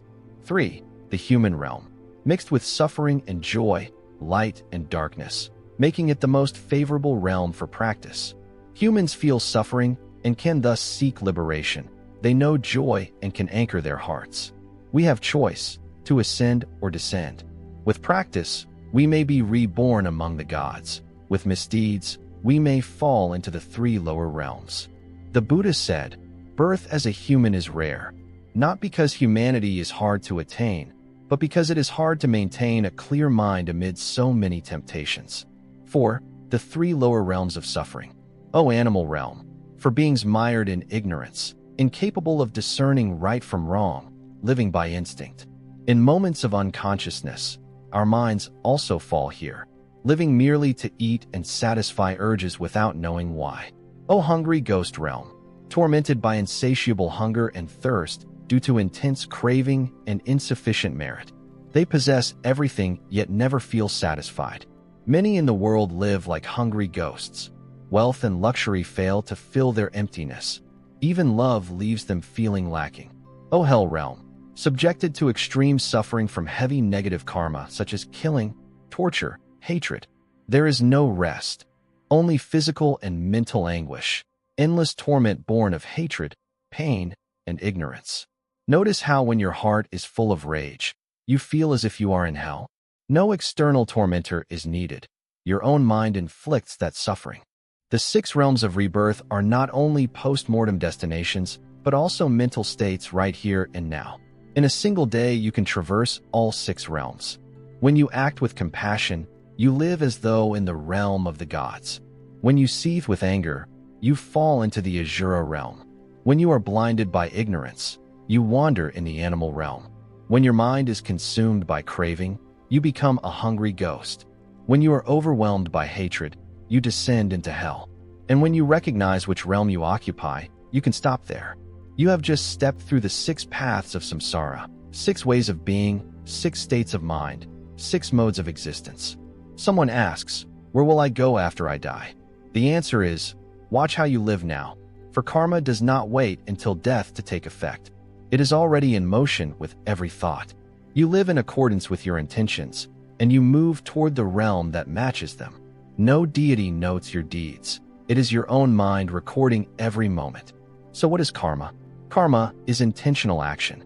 Anything you do with body, speech, or mind creates karma. A cruel word is karma. A vengeful thought is karma. A sincere act of help is karma. Each deed is a seed. It does not vanish but settles in consciousness, waiting for the right conditions to bear fruit. This is the ripening of karma. Not every unwholesome act yields immediate retribution, nor does every wholesome act give instant reward. Different karmas ripen at different times, some in this life, some in the next, some generations later. Heavier seeds press down lighter ones, so some sprouts break ground sooner while others lie dormant, like fast-germinating mung beans versus slow-germinating jackfruit seeds. But no seed perishes. We simply fail to see results and conclude karma does not exist. Karma has 2 directions. Positive karma leads you to the noble realms of gods and humans. Negative karma drives you to the lower realms of animals, hungry ghosts, and hell. No one can remove your karma but yourself, by changing your mind and your actions. Thus, rebirth is your own choice, not once, but every day. For example, living with greed, harming others so you may benefit. You sow seeds that yield rebirth in the hungry ghost realm. Living with anger, seeking revenge or violence, you sow seeds for hell. Living in ignorance, unable to discern right from wrong, unmindful, you create seeds for the animal realm. Living in constant competition and jealousy, you fall into the asura realm. Living mindfully with generosity and love, you create the causes for human or God rebirth. And karma is not only the result of one action, but of repeated habit. A single misdeed followed by genuine remorse may yield little fruit, but repeated again and again, it becomes character, and you incur heavy karma. Like water dripping on stone, one drop does nothing, but over time the rock wears away, and so does your mind under repeated unwholesome actions. Karma is not punishment. It is simply the natural consequence of intentional action. Eat and you feel full. Touch fire and you burn. No one punishes you. You have set the conditions, and when those conditions mature, fruit appears. You reap a storm when you sow wind. You reap peace when you sow compassion. You reap loneliness when you sow envy. You reap suffering when you sow greed. No one forces you to reap. You yourself planted the seeds in your mind's soil each day. Most important, karma is not fixed. You can transform it, not by prayers or changing names or feng shui decorations, but by seeing your unwholesome action clearly, genuinely regretting it, and refraining from repeating it while cultivating wholesome deeds. Like a polluted stream, you need not drain every drop of dirt. Only pour clean water in constantly until the stream runs clear. You do not need to be perfect at once. Simply commit to not repeating yesterday's mistakes. Each morning, let your mind choose what is right over what is easy, and you will see different fruits and new conditions arising. You have already begun to leave your old cycle of rebirth. You need not wait until death. Right now you are reborn into a new way of living. You have understood that karma creates rebirth. You have realized every action, every word, every thought is a seed that leads you through different realms. But karma does not deposit you randomly into 6 realms. It operates within a larger system called the 3 realms and 6 paths. In the Buddhist teaching, all of samsara unfolds across 3 realms: the desire realm, the form realm, and the formless realm. Module 5, From Ordinary Being to Arahant, Levels of Awakening. The desire realm is ruled by craving and attachment. Most beings, including humans, dwell here. Desire is not only sensual longing, but any craving. Desire for wealth, for love, for others to conform to our will. The realms of humans, animals, hungry ghosts, hell beings, asuras, and lower gods all lie within the desire realm. Living in this realm means being driven by external conditions, the mind unfree and actions unwholesome. The form realm is inhabited by beings who have transcended much sensory desire, no longer bound by physical objects to feel satisfied. It is the realm of deep meditative absorptions. One need not literally dwell on a celestial plane to enter it. A person can still have a body yet touch the borders of the form realm by resting the mind in deep absorption, valuing inner stillness over sensory pleasures. Those who practice concentration and relinquish sensual attachments move toward this realm. The formless realm lies even deeper, where no forms exist, no material phenomena, no physical body, only subtle mind states at play. It is the domain of practitioners who attain the 4 formless jannas: infinite space, infinite consciousness, nothingness, and neither perception nor non-perception. However lofty, all 3 realms remain within samsara as long as subtle ego clinging and ignorance persist. Only when ego clinging is uprooted can one pass beyond the 3 realms and end cyclic existence. Within those realms, the 6 paths flow like currents. They are not fixed places but rotating states of mind. Consider the 6 paths through the lens of karma. The realm of the gods results from karma free of greed, hatred, and delusion, lives marked by openness, compassion, and clarity. Beings born here enjoy great happiness, but pride can arise, and when merit declines they may fall to lower realms. The Buddha warned, "Do not be intoxicated by heavenly bliss. Use it to advance further in practice." The realm of the asuras results from mixed karma, merit alongside anger, pride, and conflict. You see this in humans, those with wealth or power yet perpetually dissatisfied, always competing. Asuras are not poor, but their minds are unsettled. More possessions only amplify their suffering. The human realm is born of moderate wholesome karma, enough merit to avoid extreme suffering, yet enough afflictions to spur practice. That is why it is the most precious realm. we experience both pain and joy, giving us the opportunity to awaken. To be born human and fail to practice and awaken risks falling into the lower realms. Being born human is a rare and precious opportunity. The animal realm is the fruit of ignorant karma. Beings act by instinct, unable to discern right from wrong, living for food, fear, and reflex. It is a state of utter suffering with no capacity for spiritual growth. And remember, in moments of unconsciousness you too slip into the animal path, living mindlessly without questioning why. The hungry ghost realm results from obsessive greed and stinginess, always craving, never sharing, perpetually unsatisfied. Such beings, though they may appear wealthy, remain spiritually famished. And in this life, you manifest as a hungry ghost whenever your eyes are ever hungry, your ears ever complaining, your heart never content. The hell realm is the outcome of murderous, hateful karma, cruelty, violence, and destruction. Those who harbor hatred and wish harm upon others build their own prison, casting themselves into hell. You need not die to enter hell. One uncontrolled rage can plunge your mind there right now. The 3 realms and 6 paths are not matters for some distant future. They are the map of your mind today. Where you are is determined not by fate, but by how you live, think, and feel. If you wish to change realms today, transform a single thought. A pure intention is a step out of darkness. A compassionate heart is a step toward the human realm. A moment of letting go unties a knot of karma. You need not wait until death to be reborn. You can be reborn right now. You have seen the mind's itinerary through 3 realms and 6 paths. You know a clear mind ascends, a clouded mind descends, a mindful mind pauses. The mind never stands still. Its movement is karma. Yet karma is not arbitrary. It roots itself deep in 3 poisons: greed, hatred, and delusion. These 3 toxins dwell in every heart, not only in the wicked but in every person, even the kindest, if unmindful. Greed is the desire to possess, not only material things but also to crave someone's perpetual affection, to be always understood, to have everything go your way, to hold on to what is destined to change. Greed has no end, like fire blown by wind growing ever stronger. You imagine that acquiring more will satisfy you, but in truth the more you accumulate, the emptier you become, for greed is a bottomless hole. No matter how much you pour in, it never fills.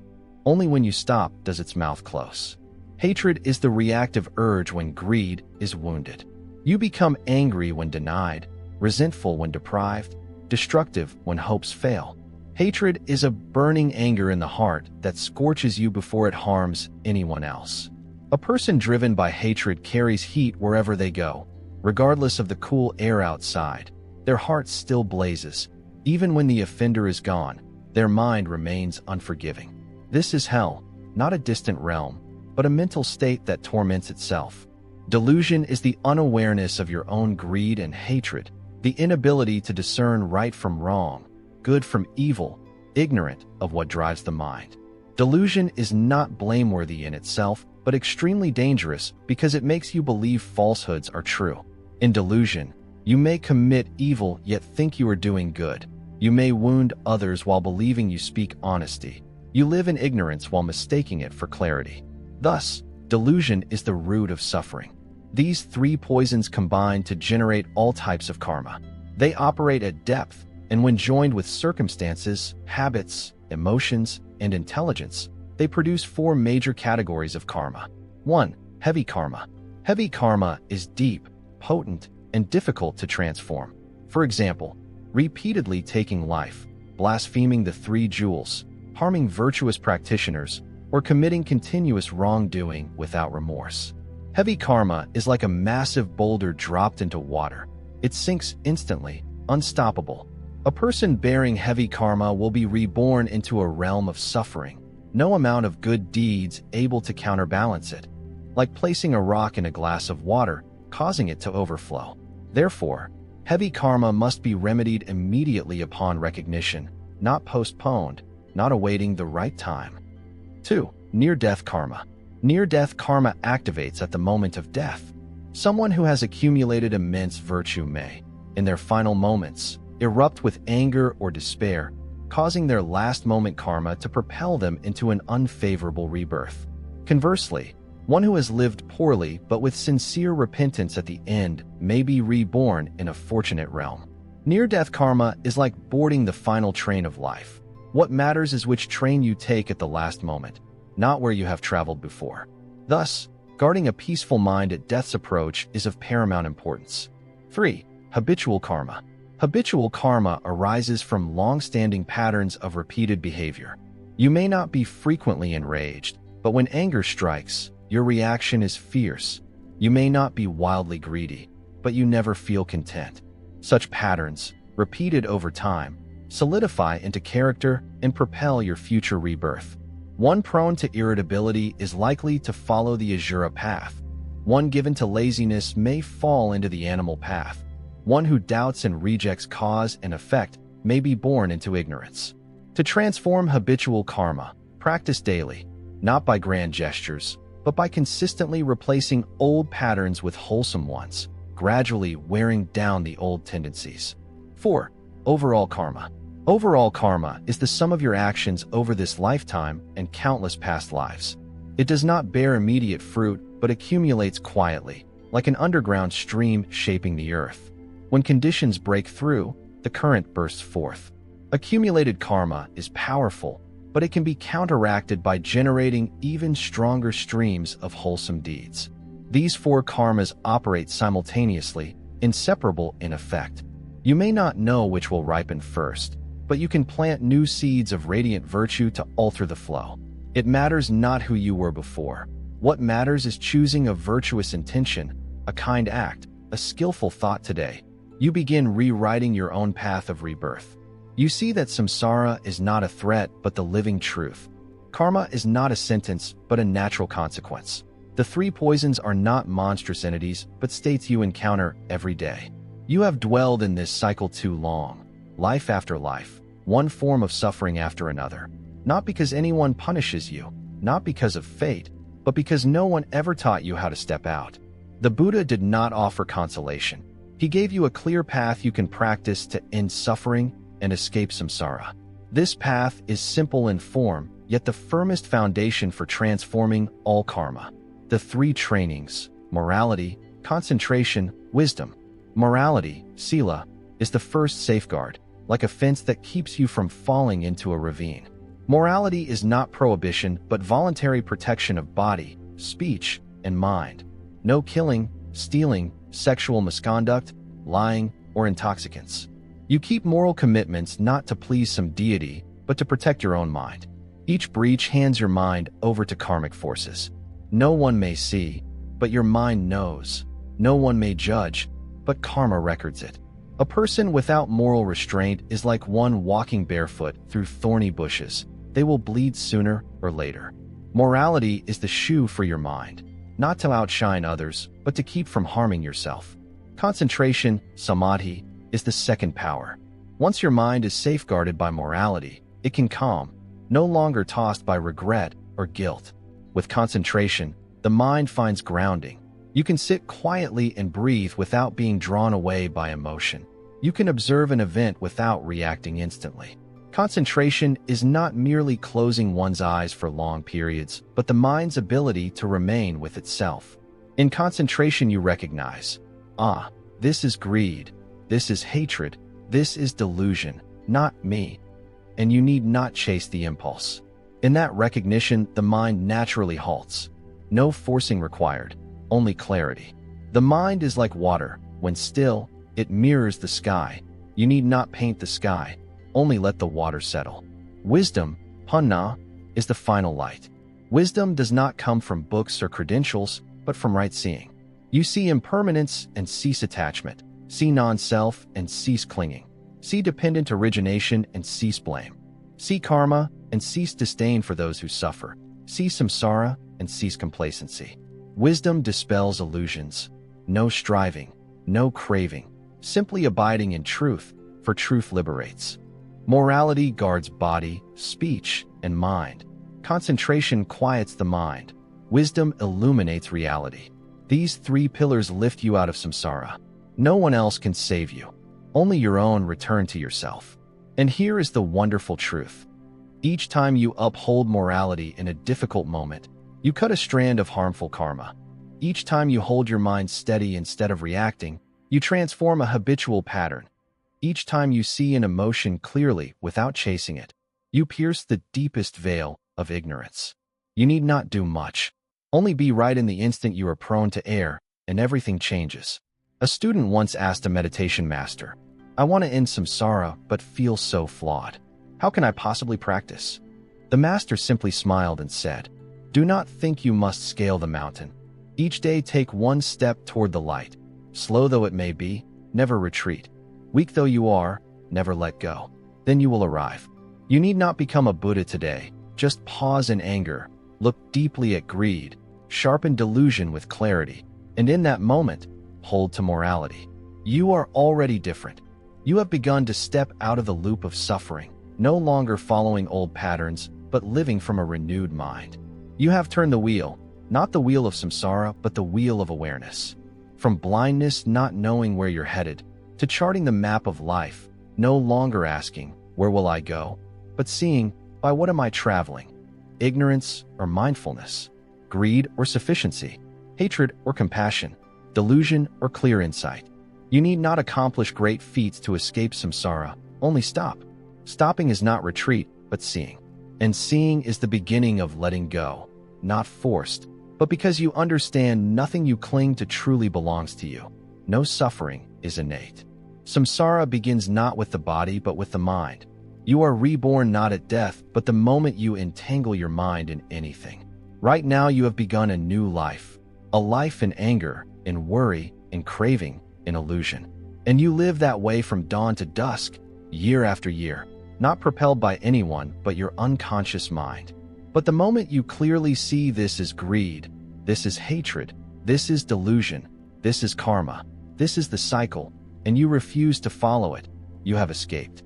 You need not destroy desire, only not let desire drive you. Not be free of anger, only not let anger rule you. That is all, simple yet luminous. From morality you hold, the mind does not fall. From concentration you hold, the mind does not wander.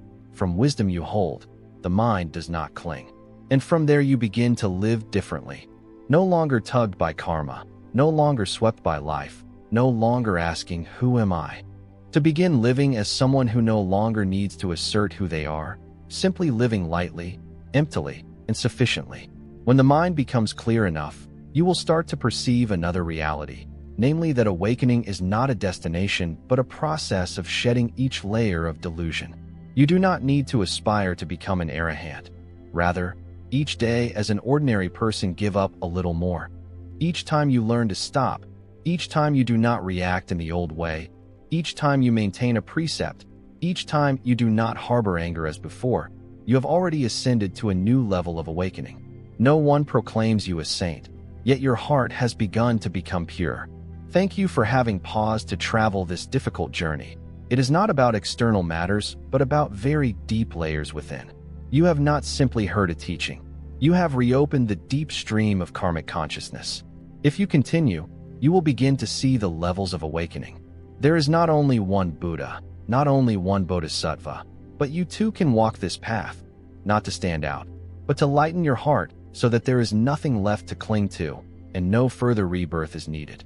See you again in episode 5, Levels of Awakening from Layperson to Arahant, the heart of episode 5. The levels of awakening from layperson to arahant are 1. The Four Noble Fruits and Nirvana. 2. Calm abiding meditation and insight meditation. 3. The Four Jannas and the Four Immaterial Attainments. You do not need to awaken immediately, but you must know that awakening is real and that there are stages to walk toward it step by step. This episode will guide you through the Four Noble Fruits, Nirvana, the Four Jannas, the Four Immaterial Attainments, and the journey of inner transformation. There is no shortcut. There are only mindful, steady steps to keep you awake each day. Have you ever sat still in the middle of the night? Everything outside is silent, yet inside you hear a very small calling that you have not yet arrived.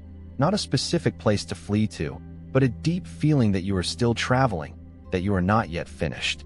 You may have succeeded, You may be better than before, you may suffer less than in your youth, yet in your heart there is still something unresolved. You still feel that you have not truly transcended, not truly lightened, not truly clear. That is the first sign indicating that you have begun the journey of awakening. It is not a journey to become someone, but a journey to see that there is no one to become, only to see and let go of each layer, each knot, each delusion one by one. Awakening does not come in a single moment. It arrives in layers, stages, each level of the mind. Like murky water that settles bit by bit until it becomes clear, and you no longer have anything to prove, nothing to defend, nothing to hold on to. You touch freedom. When the Buddha attained enlightenment, he did not command anyone to believe him. He only said, "This is the path. Whoever follows it will arrive." To help beings see this journey clearly, he pointed out 4 levels of awakening called the 4 noble fruits, not to distinguish anyone as superior, but to recognize where one stands and what to let go of next. The 4 fruits are as follows. 1. Sotapanna, stream enter, one who has entered the stream leading to awakening. They have not yet escaped cyclic existence, but no longer fall into wrong views. The first 3 fetters have been removed: identity view, attachment to rites and rituals, and doubt. A stream enterer may still suffer, but they see the path clearly and have taken the first step. 2. Sakadagami, once returner, one who has greatly reduced desire and ill will. They may be reborn once more in the sensual realm, but will then attain full awakening. Their mind is much lighter than that of a stream enterer. The self still exists, but is not rigid. Reactions still arise, but fade quickly. They are like someone who has seen the shore and only needs to climb a short distance to reach it, neither rushing nor worrying, simply guarding the mind against falling back. 3. Anagami, non-returner, one who no longer returns to the sensual realm, no longer drawn by forms, no longer attached to sensual craving, no longer harboring anger. Even if someone offends them, they remain unmoved. Even if they lose something, they do not become disturbed. They live like ordinary people, yet inside they are stable, clear, and light. 4. Arahant, one who has eradicated all defilements, no attachment to any form, no craving, no anger, no delusion, no subtle sense of self. They no longer need rebirth and are beyond cyclic existence. Their mind is like a cloudless sky, not because they strive, but because everything has dissolved. There is no one left to protect, nothing to possess, nothing to uphold. Only a mind that is open, vast, and free. The 4 noble fruits are not exalted stations. They are milestones of the mind on the journey away from suffering, like rest stops on a mountain path where you pause and continue. You do not need to know which stage you occupy. You only need to reduce craving each day, lighten anger, and clarify one more obscuration to advance. No external confirmation is needed. Only your own heart knows you are different. Episode 6. Applying Buddhist teaching in everyday life. Purify defilements, a state of neither arising nor ceasing, without worry, without need. To touch nirvana, you need not abandon the world. Simply live among people without being swept away. You have heard much about nirvana. Do you know that most misunderstand it? Some believe it to be a heavenly realm of eternal bliss. Others think it is death, a dissolution. Still others imagine it as something distant, reserved for the righteous. The truth is that nirvana is not a place, not something to await after death, nor is it reserved for advanced practitioners. Nirvana is the state of mind free from defilements. No more craving, no more anger, no more delusion, no more ego-controlling actions. Therefore, nirvana exists right here, right now, in life itself. If you see clearly and do not cling, if you notice craving arising and do not follow it, notice anger rising and do not fuel it, notice confusion and breathe to return to stillness. That very moment is nirvana, one awakened thought, one mindful moment of mind unled by karma. Do you see that it is not far? It has never left you. You have only failed to pause and notice. Why did the Buddha refrain from defining nirvana as a specific locale? Because he wanted you to see it for yourself. Only you know the moment you truly let go and the moment you truly feel light. Nirvana cannot be described, for description falls into concepts, and nirvana is the absence of every concept. Know, I am at peace. No, this is awakening. Only a mind that is pure, vast, and calm. A meditation master once said, "Nirvana is not about adding anything, but subtracting what is unnecessary, like sunlight that needs no switch, only an open door, or fragrance that is always present, only waiting for the wind to still." Your mind already possesses that capacity. You have simply grown accustomed to noise and so mistake stillness for difficulty. Someone asked, "How do I know I have touched nirvana?" The master smiled and said, "When your mind needs nothing more, needs no one else to understand, needs no event to occur, needs no reason for contentment, you are very close to nirvana." Nirvana does not promise you a fairy tale life, but frees you from dreaming of one. You need nothing to happen to be happy. You need no one else to change for peace. You need not hold on and are not afraid to lose, because you no longer depend on any condition. That is nirvana. Someone asked, if there is no craving, anger, or delusion, will life still have interest? The answer is that when you detach from everything, you truly see beauty. A cup of tea is no longer a beverage, but a living moment.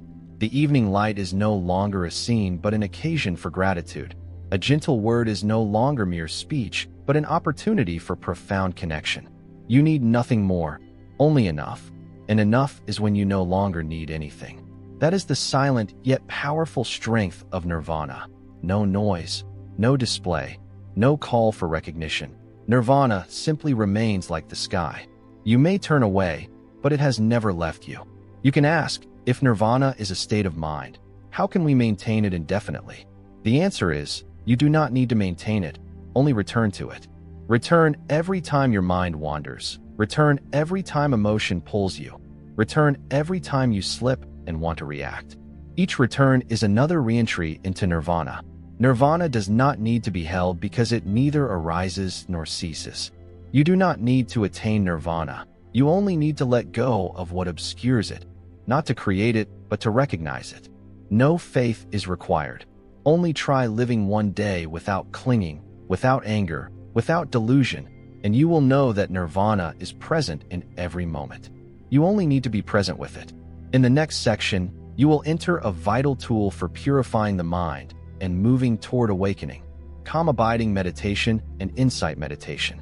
One calms the mind, the other allows the mind to see.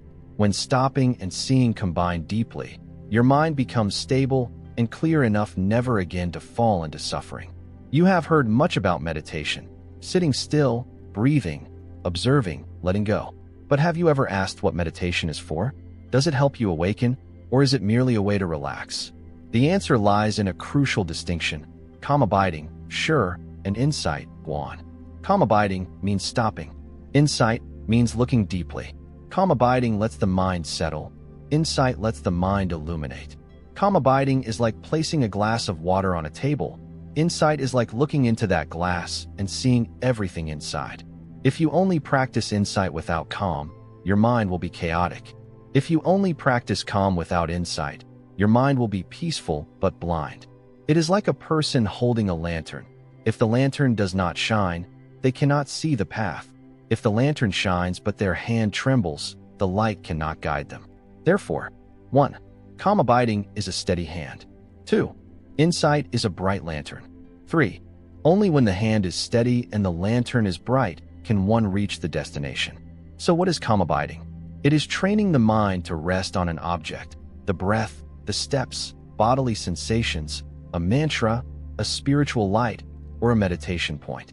Calm abiding does not force the mind not to think, but teaches it to remain still, neither running, nor flying, nor reacting, just abiding there. At first you will find it very difficult.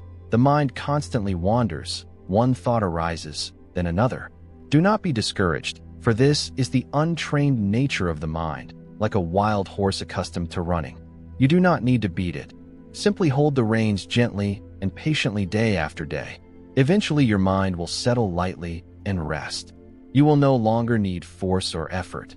The mind will remain on its own, and then you have developed a calm abiding mind, steady enough not to be swept away by emotion and peaceful enough not to be disturbed by circumstance. But stopping alone is not enough, because if you do not look deeply you will remain like a stagnant pond, still but unaware. That is when you need insight. Insight is seeing, not with the eyes, but with wisdom. Seeing the body as impermanent, sensations as unreal, the mind as a flowing stream, all phenomena as merely conditions coming together and falling apart. Insight is not analysis, but direct knowing, without concepts or reasoning. You simply see the body breathing, sensations arising and ceasing, thoughts appearing and fading, and realize that nothing is truly yours. No teacher is needed. The mind sees on its own. From there, letting go is not an act of will, but the natural result of clear seeing. There is nothing left to hold. There is a profound truth. Calm abiding prevents drifting, and insight reveals that there is nothing to grasp. A person who practices only calm abiding will develop concentration, but may cling to that peaceful state and mistake it for nirvana. A person who practices only insight without calm abiding will lack stability and become agitated, seeing phenomena everywhere, but never fully one. Therefore, calm abiding and insight must go together like the two wings of a bird. Balance allows flight. When calm abiding is sufficient, your mind will be still. When insight is sufficient, your mind will be luminous. When stillness and luminosity coexist, you begin to experience no one is seeing, only seeing. No one is meditating, only body-mind phenomena unfolding as they are. From their defilements dissolve, not because you force them away, but because there is nothing left to cling to. The mind becomes an open sky, no barriers, no concealment, no need. That is the gateway to deeper levels of concentration. In the next section, you will be guided into the 4 jannas and the 4 formless realms, subtle stages of concentration attainable by deep practitioners. Not to boast or attain status, but to understand how vast and light the human mind can be when the sense of self is gone, when you know how to stop and how to see, when the mind no longer follows every passing emotion. Then a new door opens. The mind enters deep jhanic states called the 4 jannas and the 4 formless realms, not to ascend for its own sake, but to see how purified body, speech, and mind can become. First jhana. When the mind has ceased worldly busyness, when discursive thoughts diminish and attention is strong, your mind begins to rest here. There is still directed thought sustaining attention. You experience pity, joy, and sukha, bliss, gentle and unconnected to external conditions. The first jhana is when you feel happiness arising from an inner stillness rather than from outside. Second jhana. Here the mind is more settled and no longer needs directed thought to remain. The sense of I maintaining concentration also fades. Only joy, bliss, and concentration remain. The mind is very light, free from inner chatter, unaffected by the body, unhooked from wandering thoughts, pure, tranquil presence. Third jhana. Joy subsides, replaced by deep equanimity. There is bliss without excitement, and neither suffering nor pleasure, just profound presence, like a mirror perfectly still. No pleasure from anything, no worry about anything, only serene awareness. Fourth jhana. This is the pinnacle of form realm concentration. Even bliss and pleasure dissolve into upekkha, equanimity. There is neither pleasure nor pain, no differentiation, only pure awareness without attachment. Remaining here is already a state of deep peace. Yet the journey does not end, for form still remains. With proper guidance, you can go further into the formless jhanas. Fifth jhana, infinite space. The mind transcends form. There is no sense of I am meditating, no breath, no body, only boundless space. Awareness expands like an unbounded sky. Sixth jhana, infinite consciousness. The meditator perceives that not only space but the knowing itself is infinite. Consciousness is not confined to body or thoughts or sensations. Only one all-pervasive knowing remains. Seventh jhana, nothingness. Even the notion of knowing dissolves. The mind does not cling to space or consciousness. Everything seems to vanish into emptiness, yet awareness persists without object, pure non-possession. Eighth jhana, neither perception nor non-perception. This is the subtlest realm. There is no perception and no non-perception, no thought and no thoughtlessness, no differentiation and no non-differentiation. The mind touches the ultimate boundary of phenomena, an exceedingly refined state of emptiness and stillness. You do not need to attain these stages to awaken. Attachment, even to deep concentration, can become a subtle grasp. But understanding them helps you see the potential of the purified mind to transcend form, concept, and self, and thereby let go even more deeply, lightly, and freely. In the next part, you will join all the pieces, the Four Noble Fruits, nirvana, calm abiding and insight, the Four Jannas, and the Four Formless Realms, to view the complete path from ordinary person to awakened one. Not a miracle, but a real progression. You have traversed each fragment, the four fruits charting the mind's transformation, nirvana where suffering has no foothold, calm abiding and insight as the twin wings of meditation wisdom, and the jannas and formless realms as the deep levels of pure awareness.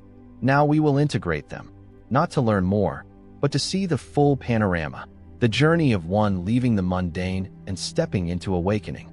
The beginning. You are an ordinary person unaware of where you came from or where you are going, reacting, clinging, drifting through life. Amid that drift, you encounter suffering and begin to ask, why do I suffer? Is there a way out? How can I live without being carried away? You hear the Dharma, you learn of the Buddha, and you realize something small yet profound. Nothing is lasting. You begin to let go, and then you see there is no self. You loosen your grasp and learn to pause, not running, not reacting habitually, simply sitting and watching your mind settle into concentration.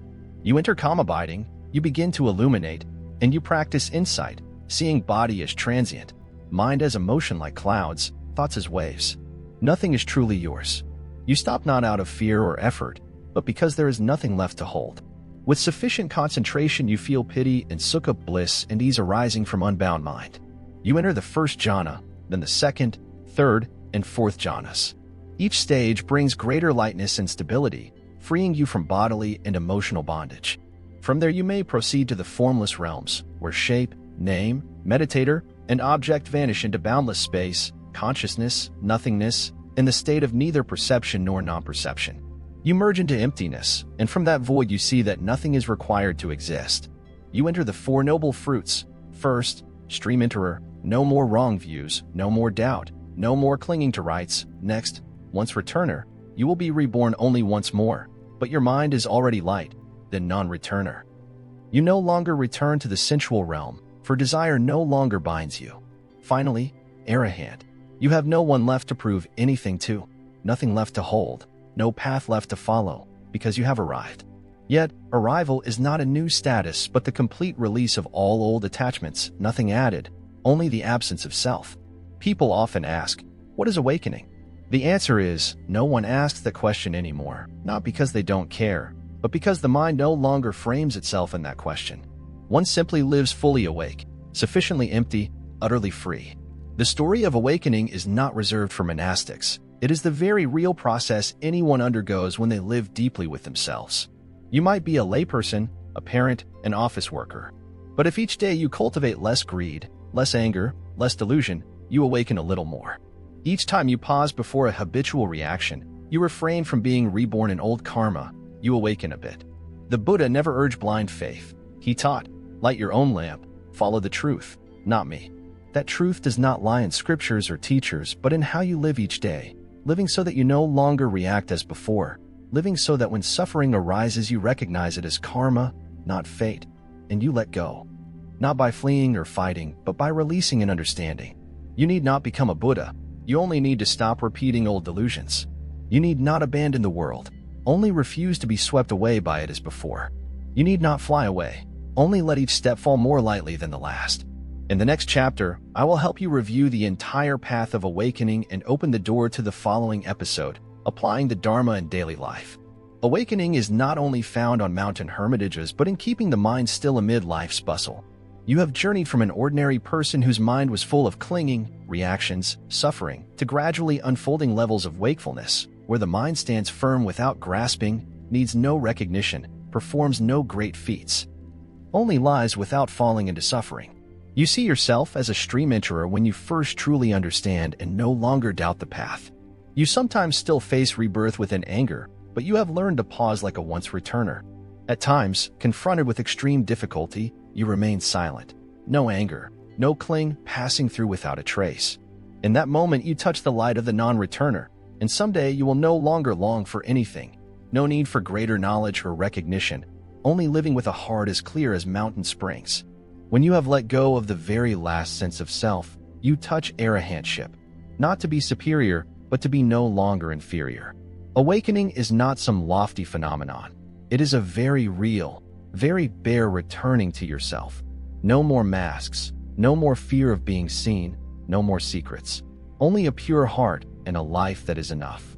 You may not have reached arhatship yet, but you can live as one who is waking moment by moment. Each time you resist craving, you move forward. Each time you refrain from old anger, you advance. Each time you cease defining yourself, you progress. The path of awakening does not begin in a monastery. It begins right in the midst of life, the instant you place your hand on your heart and ask, by what mind am I living? The Buddha does not hand you a ticket to the heavens. He gives you a mirror and says, look here and see for yourself. See how you react, whether you are truthful with your emotions, what you most fear losing. And from there each layer falls away, each knot unties, each cycle of rebirth halts. You need not finish everything today. Simply refrain from one minor defilement, one flicker of craving, one moment of delusion, and release a rising ego. And you have already begun to step beyond suffering. You do not need to reach awakening. You only need to recognize what conceals it and let it go.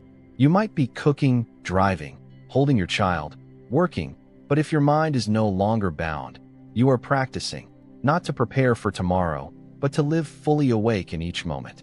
Thank you for staying until the very end. It is not easy to hear the full journey to awakening, for it is not knowledge but a mirror held up to yourself. Episode 7, 37 Factors of Support, the detailed map of the path. And you are the bravest when you dare to look deeply into your mind without running away. Awakening is not just meditation, not just theory, not only in temples. It is living amid life without being swept away. Therefore, the next chapter will form a crucial bridge, applying the Dharma in everyday life. Not just understanding, but turning every teaching of the Buddha into breath, action, speech, and way of living. You will learn how to practice while speaking, how to uphold precepts at work, how to meditate in transit, and how to transform karma in the midst of daily life. I look forward to seeing you in Episode 6, Applying the Dharma in Daily Life, covering the 4 ways of gathering, Katu Abhisigani, the 4 reliances, Kata Niyama, the 4 right efforts, the 4 kinds of nourishment, the 5 hindrances, and the 8 winds of life. No need to retreat to a mountain, no need to abandon the world. You can practice with every step you take in ordinary life. This episode will show you how to bring the Dharma into meals, words, work, and even moments of pain. The 4 ways of gathering, the 4 reliances, the 4 nourishments, the 8 winds. All of it lives not in books, but in your breath, your gaze, and the way you live each day. A common question is, does the Dharma really help in life? Not in the temple, not just during meditation, but when you are sad, when you worry, when you are hurt, amid tangled relationships, pressured work, unstable family. Can the Dharma hold up then? The answer is yes, but only if you truly bring it into your life. Not just understanding, not just chanting, not just listening for beauty, but living by the Dharma. You may understand the 4 noble truths, yet still bear resentment toward your family. That is not enough. You may expound non-self, yet still suffer from a critical comment. You still need practice. You may meditate each morning, yet once you leave the cushion become irritable, clingy, calculating. Then that meditation did not touch real life, and the Buddha never taught practice to escape the world. He taught to live in the world without belonging to it, not by hiding, closing doors, or avoiding, but by engaging without entanglement. The Buddha said that the Dharma is a path to be walked, not words to be spoken, and to walk it in life, he gave us many methods. We begin with a very practical foundation, the 4 ways of gathering. These are 4 methods to win people's hearts, build relationships, and cultivate compassion in action, not only to persuade fellow practitioners, but to maintain an integrated life without losing clarity. You cannot live alone or avoid society. You must connect, communicate, and support one another, but you can do so without losing yourself. And that is what the 4 ways of gathering teach. 1. Generosity, dana. Not just giving money, but sharing your heart freely. When someone needs an ear, you give presence. When someone seeks advice, you offer wisdom. When someone needs empathy, you give your heart. When someone needs forgiveness, you bestow release. Not for repayment, but for your own lightness. Generosity is the art of living widely, never clenching too tightly or hoarding too long. The more you give, the more your heart opens. The more open you are, the more life flows. Begin with the small. Sharing a meal, forgiving a sharp word, yielding the way in haste, offering a smile to the weary. All are acts of generosity. No conditions, no calculus. Only a willing heart and a willingness to let go. 2. Kind speech, payavaka. Have you ever heard words that softened your heart? Just a few kind syllables can stop conflict, make you feel accepted, convey love without wounding. That is the power of kind speech. Speaking kindly is not flattery, but nourishing each other with gentleness in a world of harsh words. One who practices kind speech preserves peace within their own home. Not by eloquence, but by sincerity and lightness. No insults, no sarcasm, no blame. Simply refrain from one hurtful word, and you have preserved a relationship. 3. Beneficial action, athakriya. Acting for the genuine good of others, not for recognition, not for gratitude, but because you see the need and can help. Beneficial action is doing the right thing even when no one notices, aiding another without expectation of thanks, living purposefully without fame. You need not accomplish grand deeds, just maintain sincerity in your work. Teaching your child with love is beneficial action. Performing your job conscientiously is beneficial action. Protecting the vulnerable is beneficial action. Guiding newcomers is beneficial action. When you live to make the world a bit better, you practice the bodhisattva's path. No robes, no titles, just a heart that leaves no one behind. 4. Equal sharing of life, samanatadata. Sharing life's journey together without separation, not by merging, not by flattery, but by being close enough to understand, genuine enough to love, companionable enough that no one feels alone. Equal sharing is living immersed in life without escaping it, overcoming hardships together so no one falls behind. You do this by listening without judgment, understanding without condescension, by eating and sharing without status. When you stay by someone in need, your presence tells them they are not alone. The 4 ways of gathering may seem simple, but if you live by them, you win others' hearts, preserve your own, and live in the world without being overwhelmed by it. In the next section, I will invite you into something very special. The 4 reliances, 4 guiding principles to stay on course amid a forest of teachings. For among countless scriptures, traditions, and interpretations, if you do not know what to rely on, you may learn much and still lose your way. Have you ever felt confused when one teacher says something and another contradicts it? One moment you are told to recite a mantra, the next to investigate phenomena. One moment you hear of non-self, the next of pure land aspiration, and you wonder which direction to follow. The more you study, the more anxious you become. How can you maintain your bearing among so many doctrines and not be led astray by your own mind? That is why the Buddha taught us a crucial principle. The 4 reliances. Rely on the Dharma, not on the person. Rely on the meaning, not on the words. Rely on wisdom, not on mere consciousness. Rely on ultimate meaning, not on the letter of Scripture. Though sounding philosophical, they are deeply practical. Let us examine each in turn. 1. Rely on the Dharma, not on the person, means you follow the teaching itself, not merely the teacher. You may respect a teacher and learn from many masters, but do not believe something just because it sounds pleasing or comes from someone famous. You must test each teaching against the true Dharma. Does it accord with the 4 noble truths? Does it lessen suffering? Does it free you from self-clinging? Does it lead you toward wakefulness? If it does, learn it. If not, remain cautious, whoever the teacher may be. 2. Rely on the meaning, not on the words, means you attend to the essence, not to elegant phrasing. You will hear countless moving sermons and polished expressions, but do not let fine language obscure deep significance. Simple words may open your heart, while ornate ones may only flatter the intellect. A true practitioner does not chase after beautiful speech, they seek meaning that truly guides them home. 3. Rely on wisdom, not on mere discrimination, distinguishes panna, wisdom, from vaya, discriminative mind. via labels, analyzes, compares, remembers. It divides experience into good and bad, mine and not mine.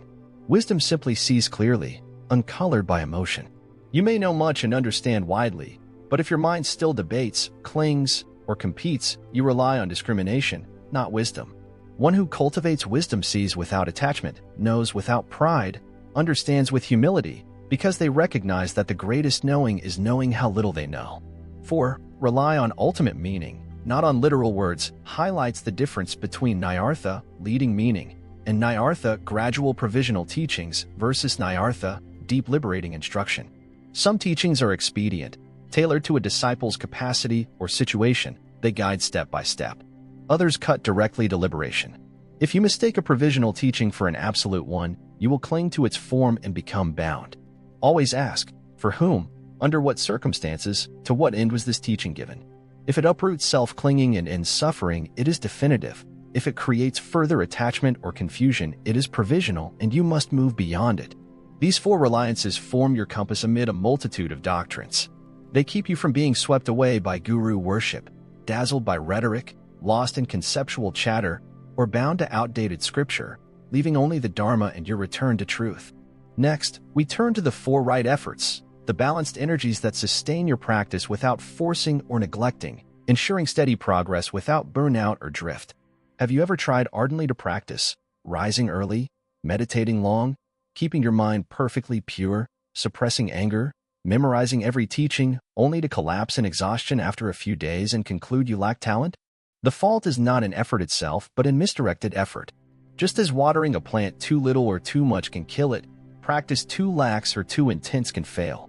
The Buddha taught 4 right efforts to keep your mind bright, peaceful, and advancing. 1. Prevent unease and unwholesome states. Act proactively to safeguard your mind. Lock the door before the thief arrives. Do not wait for anger to arise before regretting it. Do not wait for craving to overwhelm you before resisting. Do not wait for clinging before you let go. Notice what triggers you and steer clear early. If hunger makes you irritable, eat mindfully. If fatigue makes you restless online, set limits. If criticism wounds you, practice letting it pass.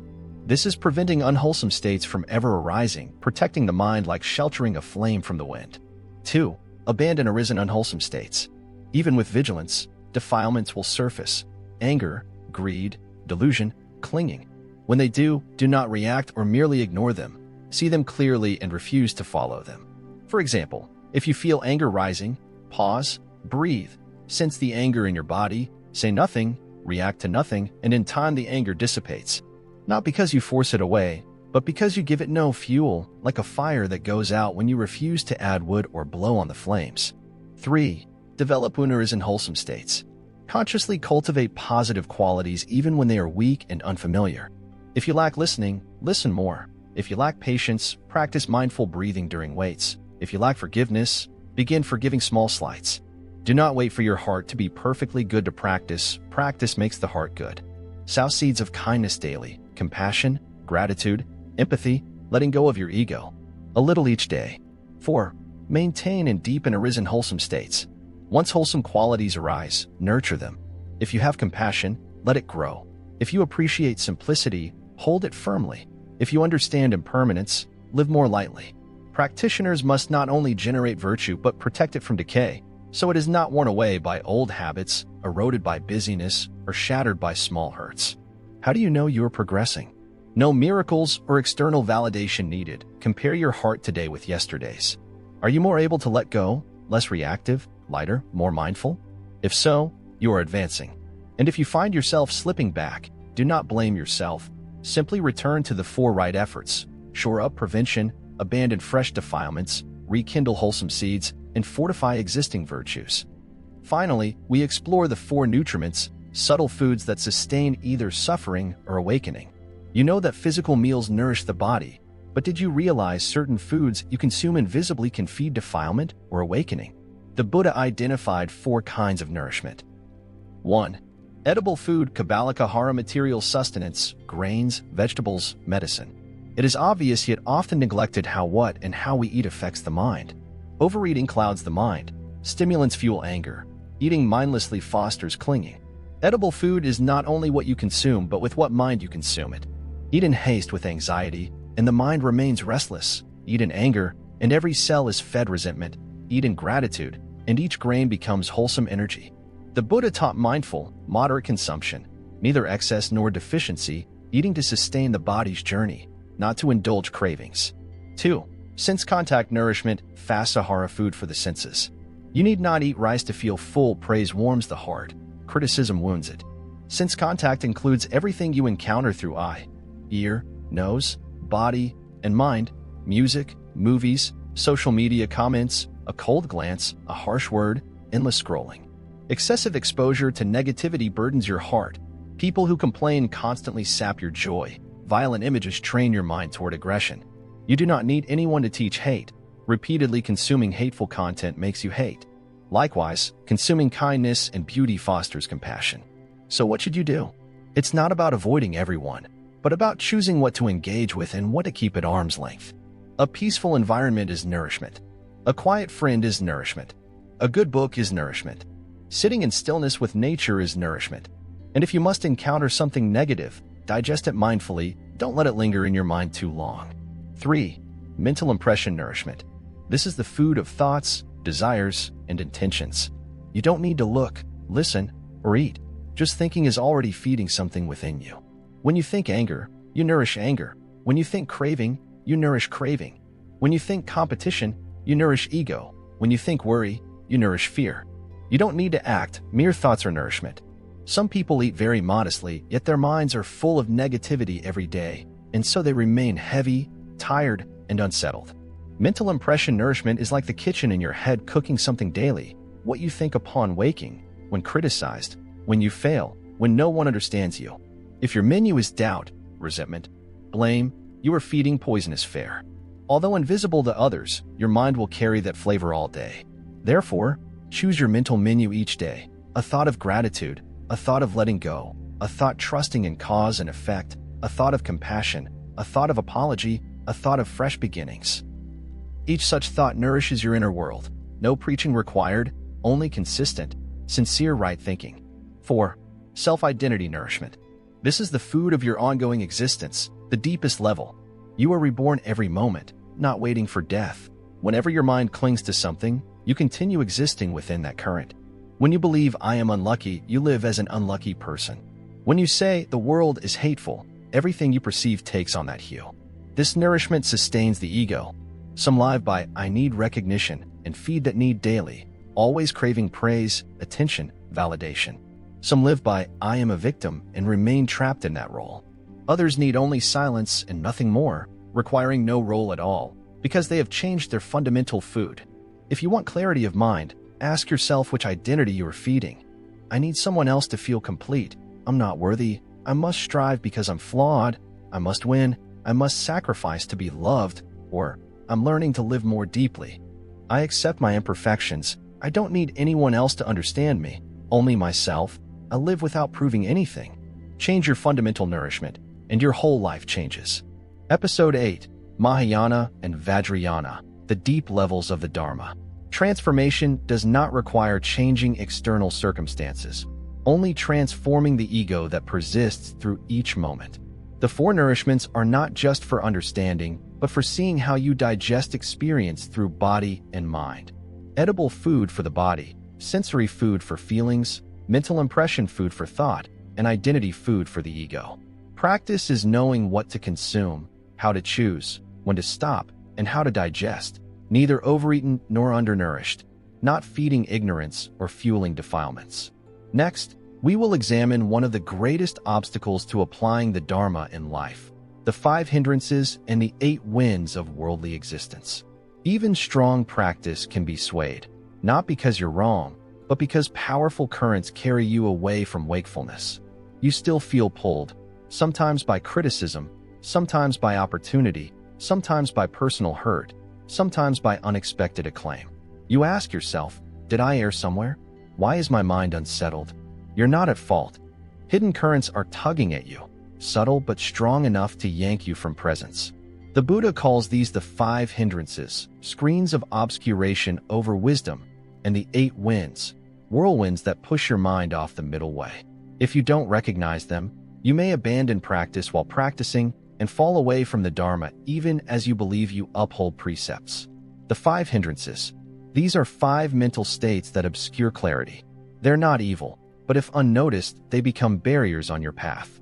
1. Sensual desire. Craving pleasure through eye, ear, nose, tongue, body, mind. Desire itself isn't wrong, but when driven by it, you lose freedom. Happiness depends on conditions. 2. Ill will. Anger, aversion, rejection. Ill will isn't only loud outbursts. It can be cold indifference or denial. You may speak softly but internally push others away. With ill will, wisdom cannot arise. You see what's wrong yet cling to rightness, knowing you should let go but clinging to winning. The Buddha said ill will burns up merit fastest. 3. Sloth and torpor, dullness, lethargy, boredom, inertia. You sit in meditation but mind remains dull. You hear teachings but only nod. You intend practice yet feel unmoved. Not because you're wrong, but the hindrance acts like a lifeless screen, no sparks of wakefulness. To practice then, you must rekindle energy through effort and fresh teachings. 4. Restlessness and worry, agitation, anxiety, remorse, regret. You dwell on the past, regret what you said. You fret over the future, fear what might come. You cannot sit still. Mind jumps from one worry to another, seemingly busy with practice, but really driven by anxiety. This hindrance unsettles you, causing doubt in the Dharma, in yourself, in your teachers and path. A little doubt is healthy, but unclarified doubt stalls you, neither moving forward nor turning back. 5. Doubt, wavering, mistrust, indecision. Not just skepticism, but a restless mind that cannot settle, forever asking, am I doing this right? Too much doubt makes you stand still, neither abandoning nor fully committing. If you notice yourself being pulled, ask, am I caught by desire? By hidden anger? By dullness? By restless worry? By doubt? If so, that is one of the 5 hindrances. Do not fear them. Only see them clearly and refrain from feeding them, and wisdom will return. The 8 winds of worldly existence. These are 8 normal life events that, if you're not steady, will sweep you away. Gain, loss, praise, blame, pleasure, pain, fame, disgrace. They seem ordinary, yet they cause your mind to oscillate. When you gain and are praised, your mind swells. When you slip and are blamed, it tightens. You rejoice in success, lament neglect. You thrill at acknowledgement, worry over criticism. You crave followers, shrink from reproach. These winds distract you from your purpose, and gradually you may practice for praise, recognition, or advantage, rather than to transcend suffering. Therefore remain vigilant. Am I chasing praise, dodging blame, coveting gain, fearing loss, living for the Dharma or for attention? Do I remain grounded even when unpraised? Do I stay calm when my reputation falters? If not, you have been swept off course. You need only return with clear, steady awareness. Neither pursuing acclaim nor fleeing criticism, neither craving profit nor dreading loss. Live with an inner heart untouched by the winds. Your journey was not to retreat to a mountain or temple, but to walk the moments of daily life, amid traffic, work, praise, and blame. You have learned the 4 ways of gathering to connect without losing yourself, the 4 reliances to stay steady among myriad teachings, the 4 right efforts to progress without exhaustion, the 4 nourishments to choose what feeds body and mind, and now the 5 hindrances and 8 winds to keep your heart clear and unshaken. You begin to see clearly that the Dharma is not in theory, it is in every way you live. You need not accomplish everything in one day. Simply notice and adjust bit by bit. Today you see your anger and stop sooner than yesterday. Today you see your clinging and let go sooner than yesterday. Today you see your confusion, yet you can sit quietly and observe it. Someone might ask, is it really possible to practice in the world? The answer is not only yes, but that it is the truest path. If you cannot practice amid daily life, you are holding on to a Dharma that isn't real. True Dharma must carry you through every tangle, every pull, every tiny reaction in ordinary life. True Dharma does not separate you from life, but allows you to live fully in it while remaining undisturbed. There will be times when you let go and times when you forget, But do not worry. As long as you notice your lapse, you are still awake. As long as you remember to return, you have not fallen completely. Life does not demand perfect practice, only genuine practice, however slow or small, step by step. If you wish to go further, you need a precise map, a clear itinerary of stages and phases. That is what the Buddha left in the 37 factors of enlightenment. A comprehensive system, the 4 foundations of mindfulness, the 4 right efforts, the 4 bases of spiritual power, the 5 faculties, the 5 powers, the 7 factors of enlightenment, and the Noble Eightfold Path, woven together into a single path. No more groping in the dark, no more fear of losing direction. Just place each foot mindfully on the way, and you will arrive at the heart. Episode 9, The Buddha's Metaphors, Timeless Teachings. You have already learned to live simply. Now hold fast to that. You have already understood impermanence. Now live more lightly each day. A practitioner not only arouses aspiration but maintains and cultivates it, lest old habits encroach, busyness erode, or small irritations shatter it. Some have asked, how do I know I'm progressing on the path? No superpowers needed, no external validation. Just compare your mind today with yesterday's. Are you more able to let go, less clinging, lighter at heart, more mindful? If so, you are advancing. And if one day you feel you have regressed, do not blame yourself. Return to the 4 right efforts.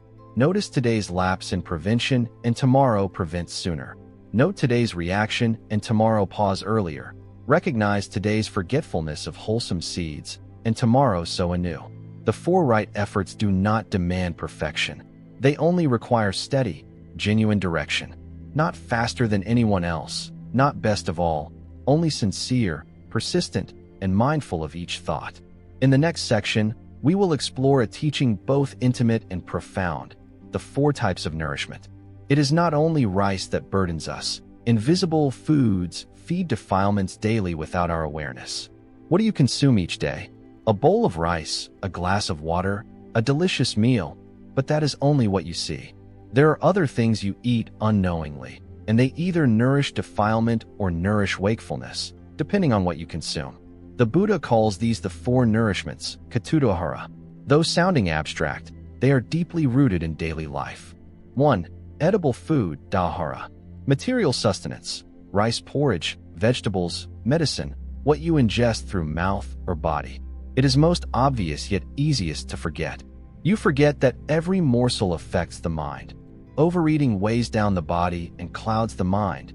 Stimulants fuel anger. Mindless eating fosters clinging. Edible food is not just what you eat, but with what mind you eat. Eating in haste unsettles the mind. Eating in anger infuses cells with resentment. Eating in gratitude transforms each grain into wholesome energy. The Buddha taught that food should be consumed mindfully and in moderation. Neither too much nor too little, not to indulge, but to sustain the body for practice. 2. Sense contact food, fasahara. The nourishment of sensation. You need not eat rice to feel sated. Just a word of praise warms your heart. A word of criticism stings it. Sense contact food is everything you encounter through the 6 sense doors: eye, ear, nose, tongue, body, mind. A piece of music, a film, an online comment, a cold glance, a tight grip, endless phone scrolling. All are food. And have you noticed? Excessive exposure to negativity weighs down your heart. Constant complainers drain your joy. Consuming too many scenes of suffering, anger, or envy makes you become what you digest. You need no teacher to instill hatred. Sit long enough with another's anger, and you will burn. That is sense contact food. So what should you do? Not avoid everyone, but discern what to engage with and what to keep at a distance. A peaceful environment is nourishment. A quiet friend is nourishment. A good book is nourishment. Sitting in stillness with nature is nourishment. And if you must encounter negativity, digest it mindfully. Do not let it linger in your heart. 3. Mental impression food, manovyahara. The food of thoughts, desires, and intentions. You need not look, listen, or eat. Thinking alone feeds something within you. When you think anger, you nourish anger. When you think craving, you nourish craving. When you think competition, you nourish ego. When you think worry, you nourish fear. You need not act. Mere thoughts are food. Some people eat very simply, Yet their minds dwell in negativity daily, so they remain heavy, weary, and anxious. Mental impression food is what the kitchen of your mind is cooking each day. Your thoughts upon waking, your thoughts when criticized, when you fail, when no one understands you. If your menu is doubt, resentment, blame, you are feeding poison. Though unseen, your mind carries that flavor all day. Therefore, choose your mental menu daily. A thought of gratitude, a thought of letting go, a thought of deep trust in cause and effect, a thought of compassion, a thought of apology, a thought of fresh beginnings. Such thoughts nurture your inner world. No teaching required, only consistent, sincere right thinking. 4. Identity food, vipakahara. The nourishment of self-identity and continued existence, the deepest level. You are reborn each moment, not waiting for death. Whenever your mind clings to something, you remain caught in that stream. When you perceive I am unhappy, you live as an unhappy person. When you believe the world is hateful, everything appears hateful. Identity food is the spiritual sustenance that upholds the ego. In the following section, we will examine one of the greatest obstacles to applying the Dharma in life, the 5 hindrances and the 8 winds of worldly existence. The 4 right efforts are the correct energies. The 4 bases of spiritual power are inner strengths. The 5 faculties and 5 powers are the roots and trunk of the practice. And the 7 factors of enlightenment are the 7 lotus petals beginning to bloom. Where does the lotus bloom? From mud, from water, from light, from deep roots. Likewise, your mind has been defiled and entangled, but if you nourish it rightly, it will blossom into awakening right in the midst of life. The 7 factors of enlightenment are 7 qualities that lead to awakening. Not lofty theory, but 7 very human, very lived mental states.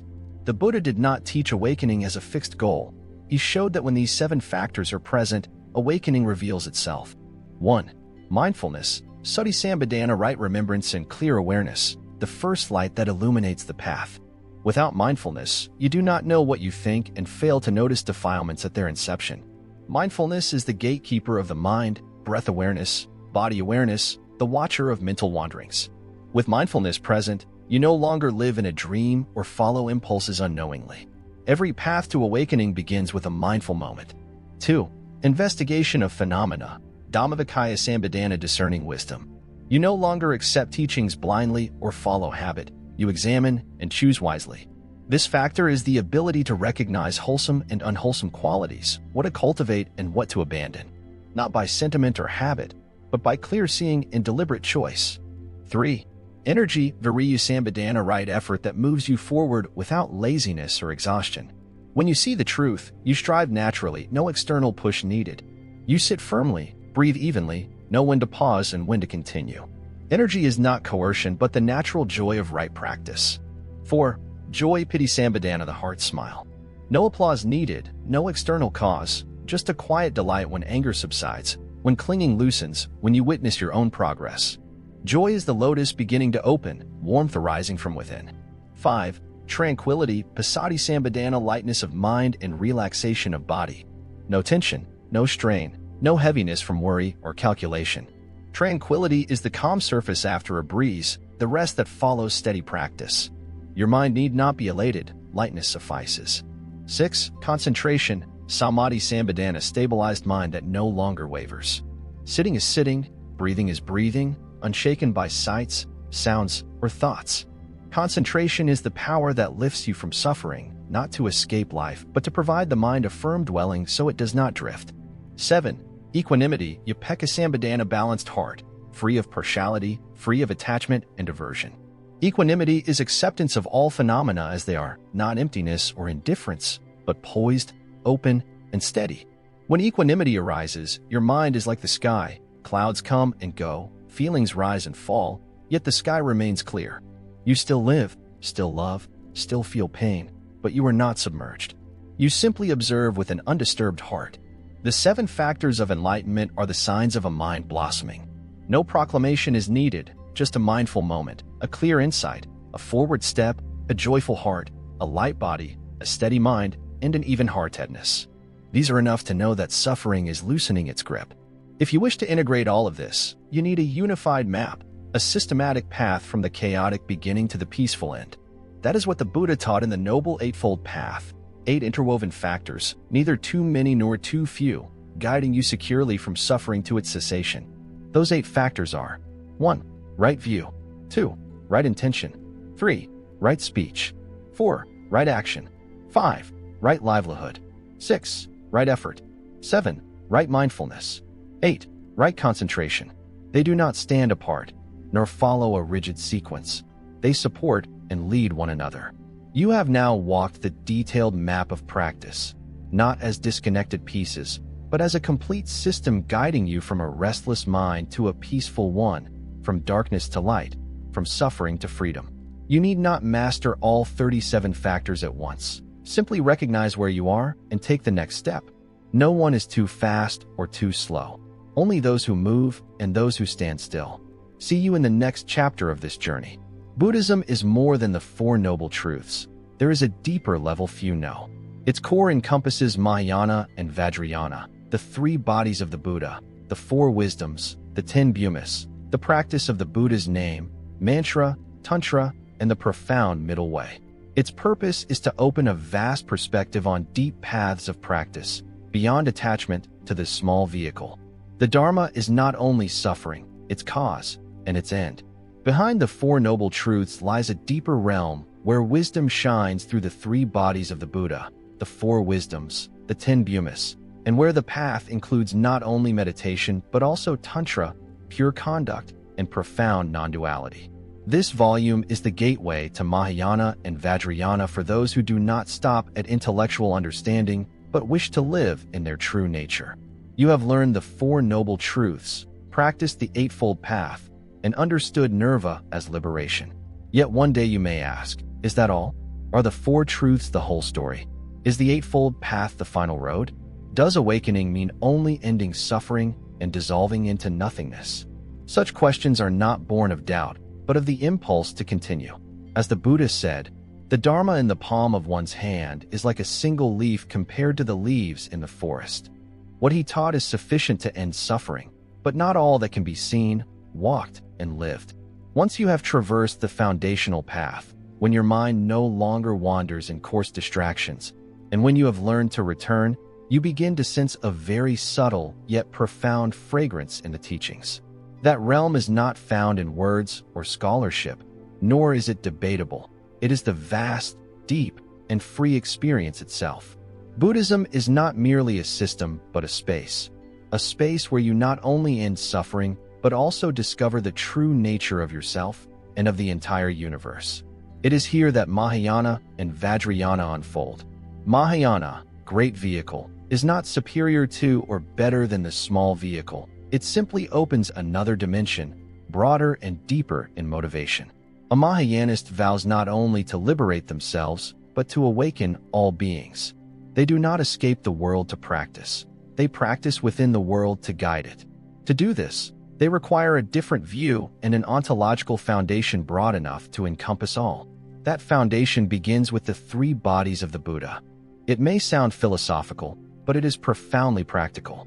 The three bodies are not three people or shapes, but three aspects, three layers of a complete Buddhahood. 1. Dharmakaya, truth body, the absolute essence, formless, unborn, indestructible. It cannot be seen by the eye, conceived by the mind, or described by words, for it is suchness, pure awareness, the ground of all phenomena. When the Buddha awakened, he did not create the Dharmakaya. He realized it in himself, as it always was. The Dharmakaya is not exclusive to the Buddha. It is the foundation of your very existence. You need not attain it.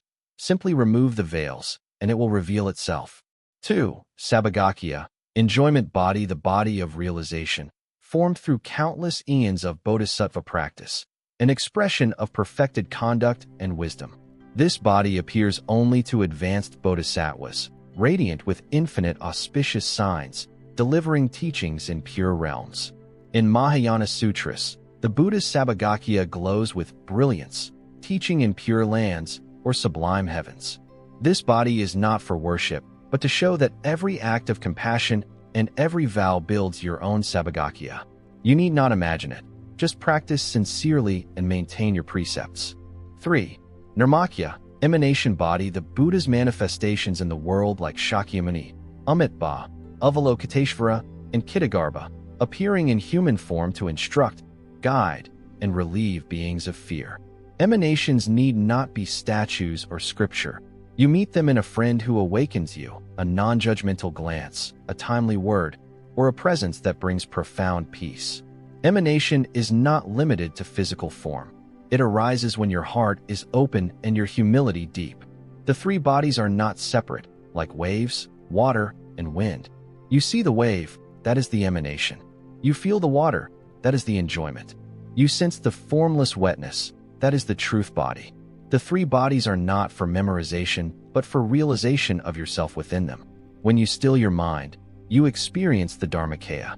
When you uphold precepts, cultivate concentration, and develop wisdom, you nourish your Sabagakya. When you dare to help others and appear where needed, you manifest your Nirmakya. The deepest truth is that it is not only the Buddha who possesses the three bodies. You and I carry their seed in our own consciousness, not for pride, but to know that awakening is not distant. It unfolds as you return more deeply and wake more fully. In the next section, we will delve into the four wisdoms, four fashions of knowing that arise from profound inner transformation. These are not ordinary intellect, but the transcendent wisdoms that flower when the ego dissolves and true nature shines forth. When the self quiets, when the mind is freed from thought, and the distinction between self and others begins to blur, a wondrous clarity emerges. Not a mystical light, not paranormal phenomena, but wisdom. This wisdom is not learned, memorized, or derived from degrees or analysis, but born of letting go of the self. It is wisdom unveiled by one's own essence, and it is the four wisdoms. These four great wisdoms in the deep Mahayana teachings are also called the four Tathagatagarbha wisdoms, resulting from the transformation of the four primal afflictions: ignorance, discrimination, ego-clinging, and mental agitation. When these four are transmuted, you become not just knowledgeable, but clear-seeing. Those four wisdoms are: 1. Great perfect mirror wisdom, the wisdom of seeing the entire field without distortion, like a vast, flawless mirror. No longer filtering or projecting, you perceive everything exactly as it is. Phenomena arise and pass without adding or subtracting, without clinging or aversion. The mirror remains pure, reflecting all equally, favorable and unfavorable, without judgment. 2. Wisdom of equality, the wisdom that recognizes the innate equality of all phenomena, no higher, no lower, no better, no worse. Not in a utopian sense of erasing differences, but in seeing that all arise from causes and conditions and possess no inherent self to compare. When this wisdom dawns, you no longer disdain the weak, feel self-important, or envy. You see each being as on their own journey, and you respond with understanding and compassion. 3. Wonderful observing wisdom, the wisdom of profound discernment, seeing each phenomenon in its unique causes and effects. Though this may seem at odds with equality wisdom, it is complementary. Equality wisdom pertains to the essence, observing wisdom to experience. You see the fundamental sameness of all, yet notice the particular conditions and subtle nuances that give rise to each event. You understand a word's potential to harm or heal. You perceive patterns of habit in your own mind, and you can apply skillful means to transform suffering. 4. Accomplishing activity wisdom, the wisdom that translates insight into compassionate action. When the first three wisdoms are present, this wisdom naturally informs how you speak, how you act, and how you move through the world. You no longer rely on theory or ritual. You act spontaneously and appropriately, alleviating suffering wherever you go.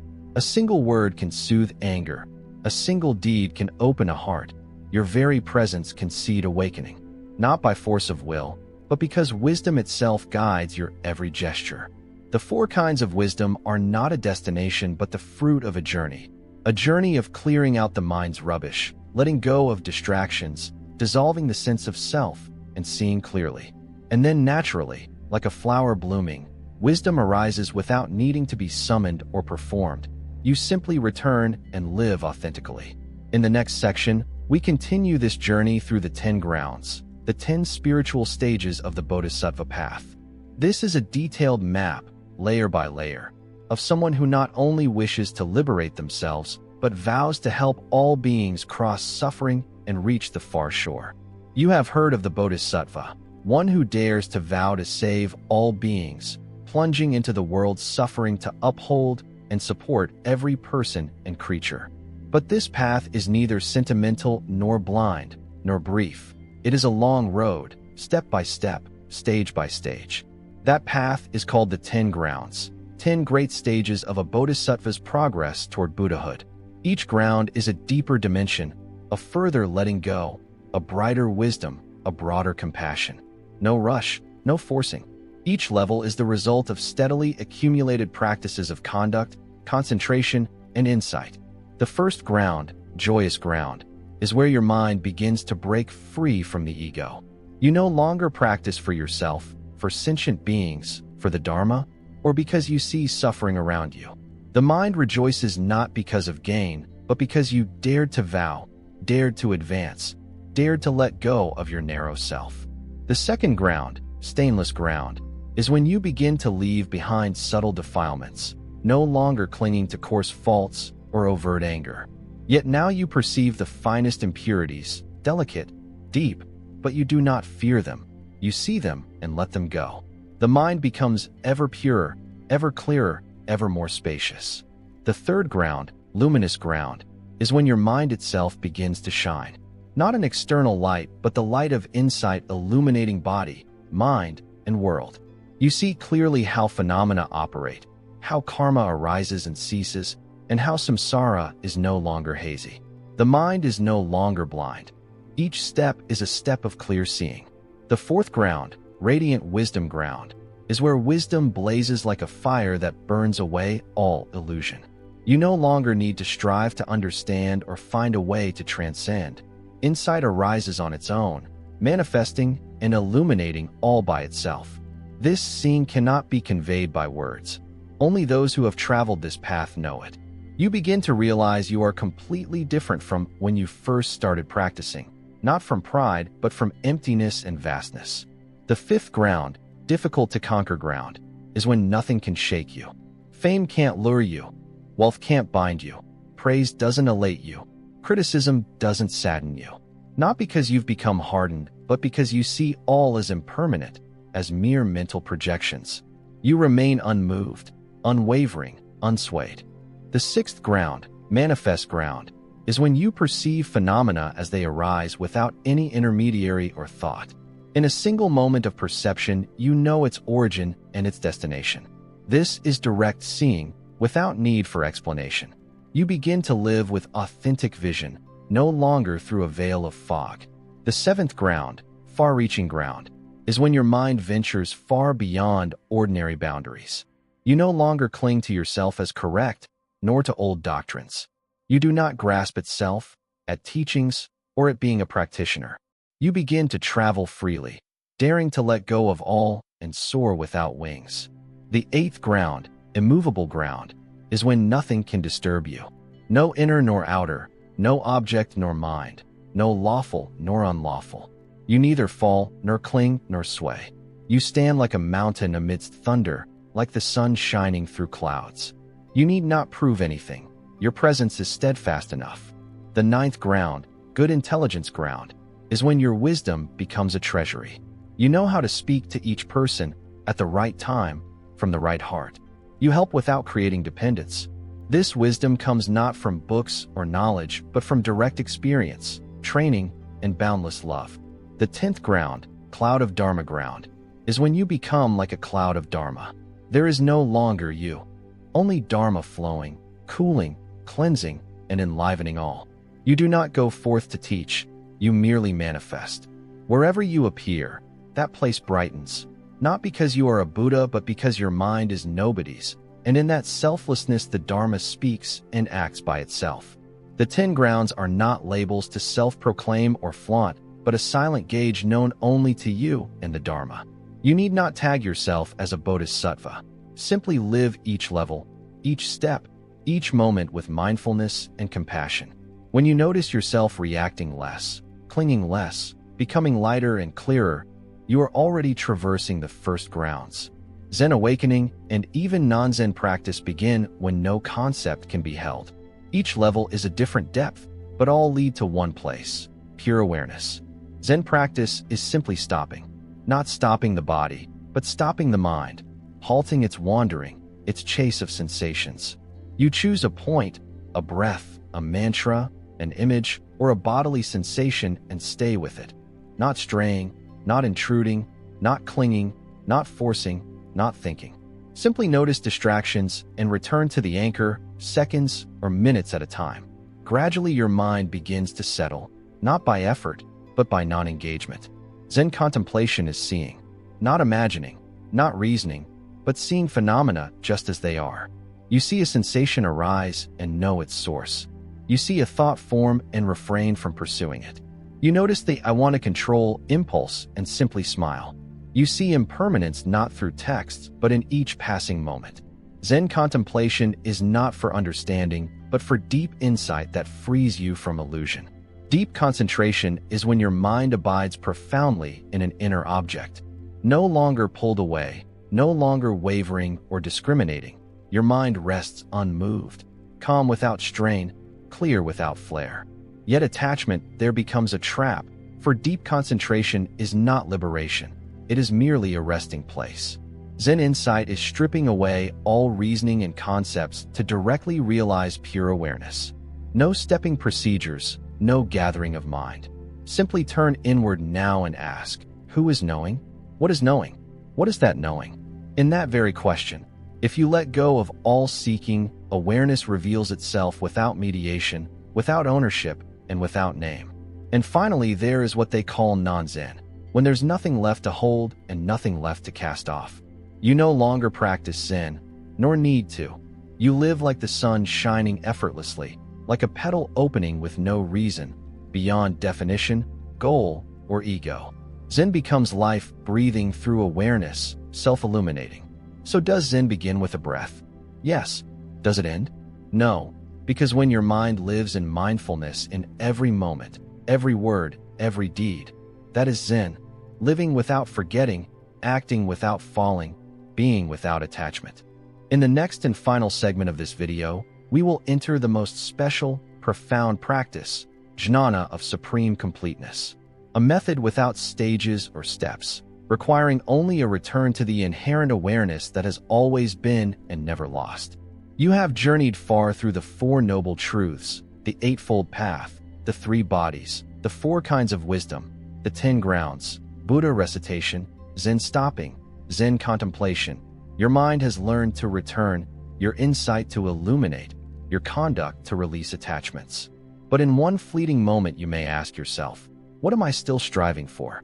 What am I trying to attain? And in that very moment, awakening can arise. It may sound paradoxical, but Janna is precisely the method of paradox. It never says you must let go, nor does it say you must hold on. It never commands do nothing, nor make an effort. It simply invites you to look directly at awareness right now, without retreating, without advancing, without analysis. Are you aware? Is there any form? Does it have an age? Does it belong to anyone? Can it be lost? Where did it arise from? You do not know, yet it is still you. You need not define it. You only need to recognize it and refrain from doubt. Janna does not deny the path of practice. It simply points out that after you have walked a very long way, there comes a moment when you drop the very notion that you are walking. In that dropping you return, not to anywhere, but into what already is, what never departed, what never arrived. The teacher of Janna never instructs you to do anything. They merely show you how to recognize and not lose the ever-present awareness. Do not hold, do not think, simply know, and let that knowing itself be the awakened nature. Awakened nature cannot be comprehended by the intellect. It can only manifest when you cease striving, when you neither fall into confusion nor vanish into nothingness, but simply return. Janna is not for the lazy, nor for the striver. It is for those who have gone deep, who have seen, and who possess sufficient humility to fall away from the ego of practice. You need not be anyone any longer. You need not attain anything, perform, or maintain an image. You need only be utterly honest with the presence that is here, and in that honesty awakened nature self-illuminates, without emitting any light, yet revealing all, incapable of concealment, unable to be severed. In the upcoming episode, we will explore something seldom mentioned: the Buddha's metaphors, lessons not taught directly, but left for you to discover. The raft, the forest, the drop of water, stories unlike any classical tale. I look forward to journeying with you next time. Homage to the original teacher, Sakyamuni Buddha. Epilogue: opening a new journey, not brilliant but profoundly enduring. Listen to the Buddha's words and you will notice that he rarely taught in rigid theoretical systems, with countless definitions or philosophical abstractions, nor did he emphasize argumentative logic. Instead, he spoke in very familiar, very simple, story-like terms. Why would one awakened with wisdom penetrating the universe choose to speak this way? Because he knew that the mind cannot receive truth when it is imposed. The mind can only awaken when it sees for itself, and the best way to facilitate that seeing is through metaphor. A metaphor does not speak directly. A metaphor does not command. A metaphor invites. It offers a mirror for each person to look into. That is why the Buddha's words from more than 2,000 years ago still resonate, still live, still feel fresh today. One of the most famous metaphors is the story of the raft. Suppose a traveler needs to cross a vast river. He gathers grass, branches, and wood to build a raft. By means of that raft, he safely reaches the far shore. Once he arrives, he thinks, "This raft was so useful in getting me across. I should carry it with me for the rest of the journey." And so he straps the raft to his back and continues onward. Then the Buddha asked, "Do you think that person was wise?" The disciples replied, "No. Once he has crossed, he should leave the raft behind." The Buddha concluded, "Likewise, the teachings I have given are like a raft to cross the river of suffering. Once you have crossed, you should let go of attachment to the teachings, just as that man should abandon the raft." Have you heard this metaphor before? Perhaps, but have you ever seen yourself in it? The raft is the Dharma, the precepts, the scriptures, what you study, practice, and believe. We need it. Without a raft, you cannot swim across the river of ignorance. You would be pulled under by emotion, lost amidst theories and personal suffering. You need the teachings just as you need mindfulness, the 4 foundations of attention, the Eightfold Path, Buddha recitation, meditation. But once you have crossed a stretch of the river, once your mind has steadied, your vision cleared, your illusions no longer dragging you under, you may still cling to that raft as if it were indispensable, as a symbol of your nobility, as a subtle ego identification that I am practicing well. Then you fall into another kind of ignorance, one so subtle it is hard to see, so similar to awakening, yet merely its shadow. The Buddha does not teach you to reject the Dharma. He teaches you to use it when needed and to let it go when its purpose is fulfilled. Not to let go out of contempt, but because the task is done. The raft got you across, and now you must walk on your own 2 feet. You need not carry it across the world to proclaim to everyone, "I have crossed. This is the raft I used, and you must use this very raft." That is ignorance dressed as virtue. The Dharma is a means, not an end. The teachings are meant to help you become free, light, and luminous. If you find that the more you study, the heavier you feel, that the more you practice, the more strained you become, that your meditation binds you instead of liberating you, pause and ask yourself, am I still carrying the raft after crossing the river? Some cling to the teachings so tightly that they lose sight of sentient beings. Some learn the Dharma only to forget that its purpose is healing, not debate. Some recite sutras so rigidly they miss that chanting is for living, not merely for completing a recitation. Some sit in meditation only to open their eyes and feel more irritability than before. The raft has become a burden, and you cannot progress.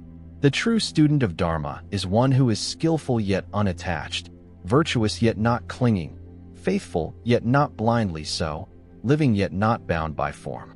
He does not abandon the teachings nor worship them. He becomes the teachings through his way of life, his vision, his breathing, his compassion. The metaphor of the raft does not speak only of the Dharma. It applies to anything you cling to thinking it is necessary, but which should be released: an old belief, a title, a role, a practice you endlessly recount. Ask yourself, does this still help me live lightly, clearly, and with love? If not, set down the raft and walk on with empty hands and a heart full. In the next episode, we will listen to another seemingly simple, yet deeply resonant metaphor, the poisoned arrow. It is a story that will make you pause and examine how you are studying and engaging with the Dharma. Are you getting lost in details and forgetting that the wound has yet to be healed? A man is struck by a poisoned arrow. It is lodged deep, the poison is spreading, and his life is threatened with every passing moment. Lying there, he says, "Before I remove the arrow, I want to know who shot me, what caste they belong to, what their name is, how tall they are, what the arrow is made of, which wood it came from, where the poison was concocted, from which direction it was shot, from which direction the wind was blowing, and why I was struck." The story ends there, and the Buddha says, if that person keeps questioning and does not remove the arrow, he will die before ever getting an answer. Do you see yourself in that story? The arrow is not physical, but the invisible arrow lodged in your mind. The arrow of anxiety, of disorientation, of past pain, of despair, of anger, of jealousy, of doubt. You are suffering, yet instead of pulling out the arrow, you investigate its theoretical origins. You begin studying, researching, wanting to know what karma caused it, in which lifetime it occurred, who planted it, why you suffer more than others, why the Buddha allows you to be trapped in samsara, whether rebirth is real, which teaching is correct. While you search, the arrow remains, the poison spreads, your mind continues to suffer, and you never experience a single moment of true peace. The Buddha does not forbid inquiry, but he teaches that some things need not be known in order to end suffering, that some truths need not be clarified in order to live in peace. Not because he did not know, but because he cared. He knew that some wounds require healing before any analysis. You need not know who shot the arrow, because your own mind is holding it in place. You need not know what wood the arrow is made of, because the pain does not lie in matter, but in your failure to let go. You need not know how the poison was made, because when you breathe deeply, practice mindfulness, and smile, the poison dissipates on its own. Studying the Dharma is not to satisfy the intellect, but to heal the heart. If the more you study, the more uneasy you feel, pause and ask yourself, am I the person struck by an arrow who insists on tracing its every detail? The Buddha taught what leads to the cessation of suffering. He did not teach for debate, nor to make you someone knowledgeable. He taught so that you may return, see deeply, live fully, let go, and become lighter. You do not need to understand all the heavens and hells to practice compassion with your neighbor. You only need to open your heart to the one who is hurting you. You do not need to argue about whose view is true or false. You only need to be silent, breathe, and release one attachment in your heart. Just as a patient need not know the history of every medicinal herb, but only take the remedy with right mind and heart, and the illness recedes. Everyone carries their own poisoned arrow, yet we fail to see it because we have grown accustomed to our suffering. Some harbor arrows from memory, some from unhealed words, some from an inflated ego convinced of its own righteousness. Pause and listen to your body, listen to your mind. Is there pain? If so, remove the arrow first. Remove it by mindfulness, by wholesome action, by letting go, by waves of compassion. Only then can you investigate further, from a place of less suffering, from a mind more stable, from a heart at peace. Then understanding will not become a burden, but will shine as light. In the next episode, we will continue with the metaphor of the mirror, the teaching on the mind's pure reflection, unstained, unattached, unavoiding, ungrasping. A lesson that shows you practice is not about adding anything to the mind, but about cleaning the mirror so it may return to its original state. The Buddha did not answer with philosophy. He offered a simple yet profound metaphor of the mirror. A mirror has no color, no form, no preference, adds nothing and takes nothing away. It only reflects the mind. You are the same. Your mind is inherently transparent, neither arising nor ceasing, neither good nor bad. But because the mirror becomes dusty over time, you look into it and see smudges, imperfections, and believe them to be your own face. You think, I am hot-tempered, selfish, anxious, a failure, insecure. But that is not you. You are merely looking at a dusty mirror and mistaking its reflection for yourself. Practice is not about sticking a prettier image onto the mirror, not about creating an illusion of light, nor forcing the mind into some ideal shape. Practice simply consists, moment by moment, of using precepts, concentration, and insight to brush away the layers of dust. As the grime lessens, you begin to see the original clarity that was always there. You do not become a good person. You simply return to what has never been defiled. You do not add wisdom into the mind. You remove the layers of ignorance that have been covering it. More importantly, the mirror does not cling to the images it reflects. Someone stands before it, then leaves, and the mirror remains clear. It neither holds onto nor is filled by those images. Your mind, once luminous, functions the same way. It does not cling to joy. It does not resist sorrow. It is not swept away by praise, nor does it tense under criticism. It simply notices and lets pass, neither denying nor grasping. To achieve this, you must clear away the dust, not in one sweeping act, but daily noticing a single veil of ignorance, releasing one attachment, avoiding each mistaken judgment, and refusing any new label. Some people study the Dharma more and only accumulate fresh layers of dust, pride, arrogance, distinctions of who practices better, thus coating the mirror and calling that coating light. A true practitioner grows lighter, not because they speak less, but because they cling less. A correct practitioner looks within the mind and no longer asks, "Who am I?" All that remains is a quiet, spacious clarity in which anything that comes and goes leaves no mark. The mirror does not resent an ugly reflection, nor praise a beautiful one. Your mind, once clear, does likewise. It does not chase away afflictions. It simply does not cling or identify them as me. In the next section, we will explore the metaphor of the finger pointing to the moon, a brief yet immensely deep reminder. Do not confuse the finger with the moon.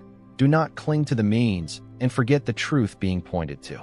This metaphor will awaken you beyond form, so you can see what the teaching truly intends.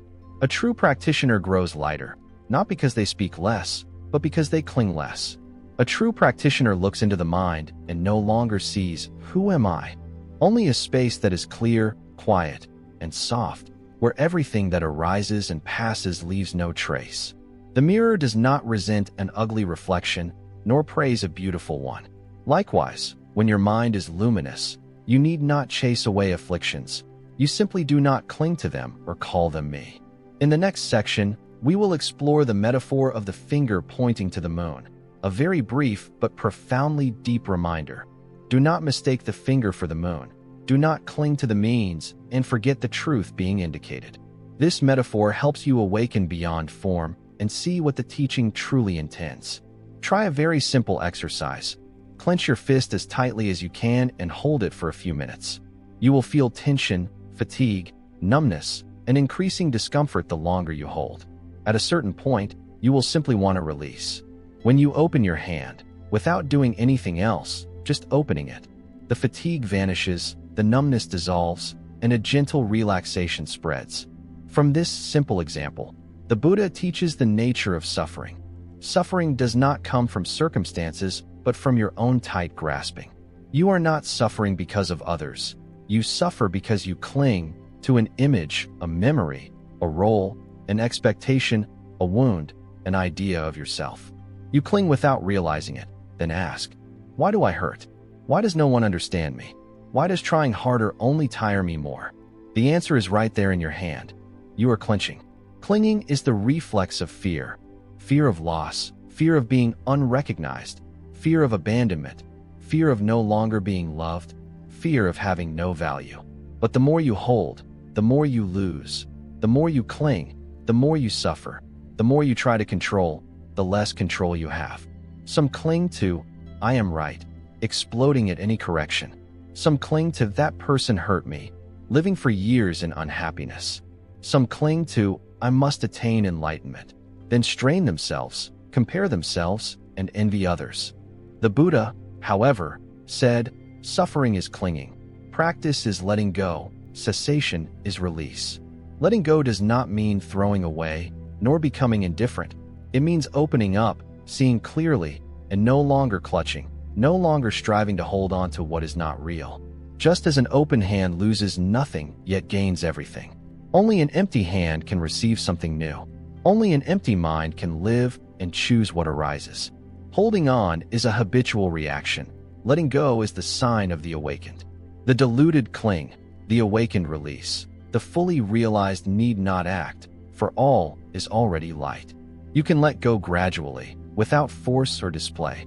Simply look at what you are holding and ask yourself, by holding this, am I at peace? If not, relax your grip and open your hand. True lightness does not come from outside. It comes when you stop squeezing and let the mind breathe. There is no need to force forgiveness. Just stop adding anger. No need to force forgetting. Just stop telling the story of your pain. No need to force achievement.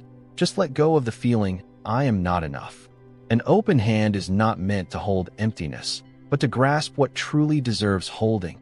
A small light in the heart, a gentle understanding, a love without condition. In the final section, we will return to the Buddha's most emphatic teaching.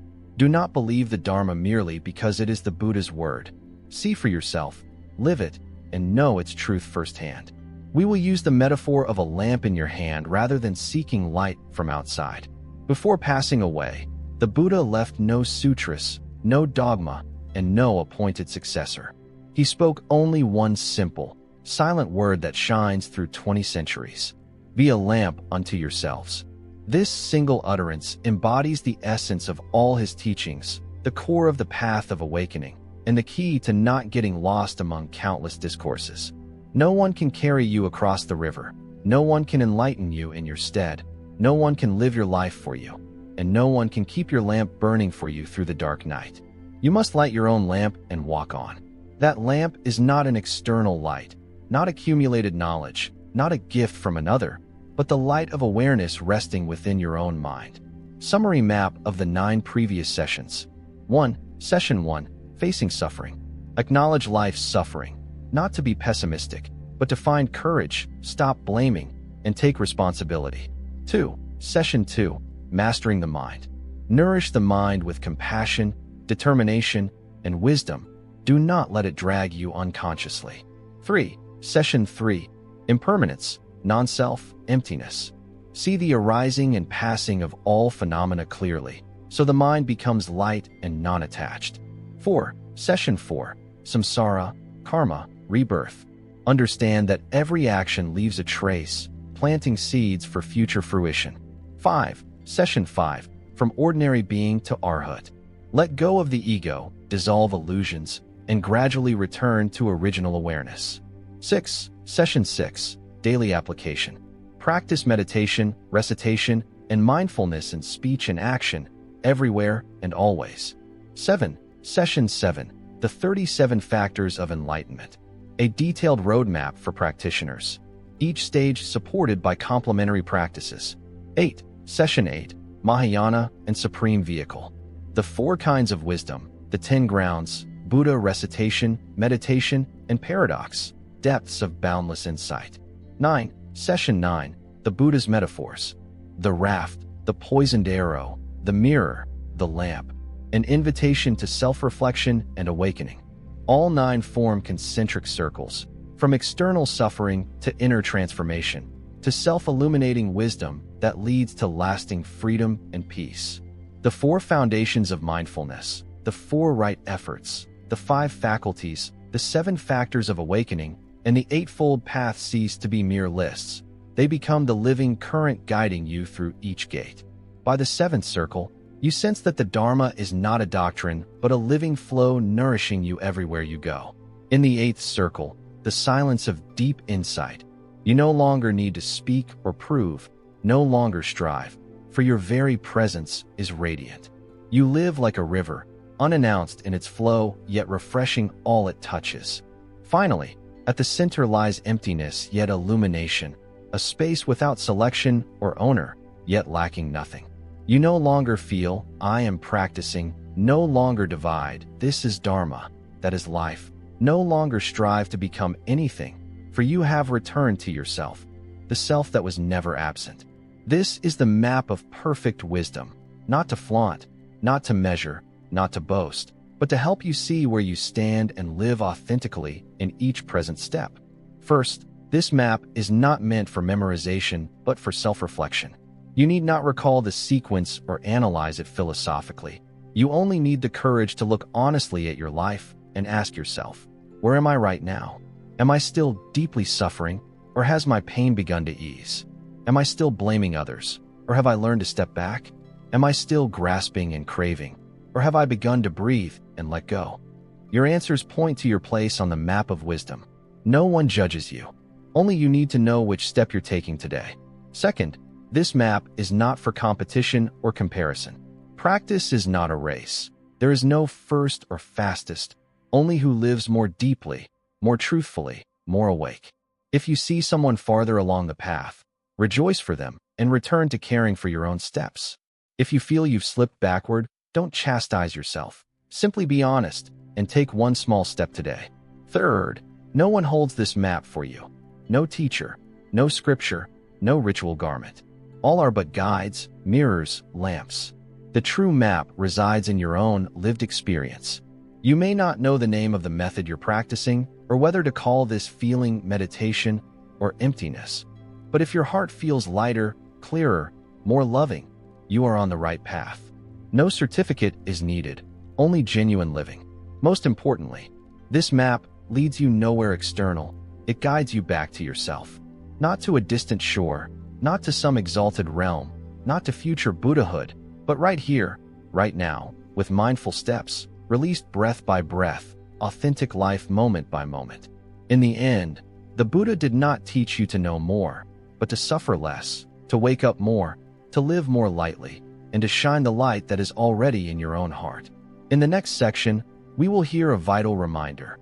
Practice is not escape from the world, but living in the world without falling into ignorance. A very practical, intimate perspective that shows the Dharma is not far away but present in every ordinary moment. Have you ever thought you must retreat to the forest, leave society behind, abandon everything to practice? Have you said to yourself, as long as I'm busy, with my family, my work, I can't practice? But then you realize, when would the conditions ever be perfect? If you believe you must flee from life to practice, you're mistaken. Suffering lies in the mind, not the circumstances. The Dharma lies in the mind, not a distant monastery. Before he was the Buddha, he lived in the world too, son, husband, father, a prince amid countless temptations and power. He saw life from within, not as an outside observer. Because he understood it that way, he stepped out not to abandon humanity, but to understand and guide it. Some practitioners close their hearts, afraid of contact, afraid of pollution, withdrawing behind closed doors to preserve the Dharma. But the Buddha did not teach you to hide.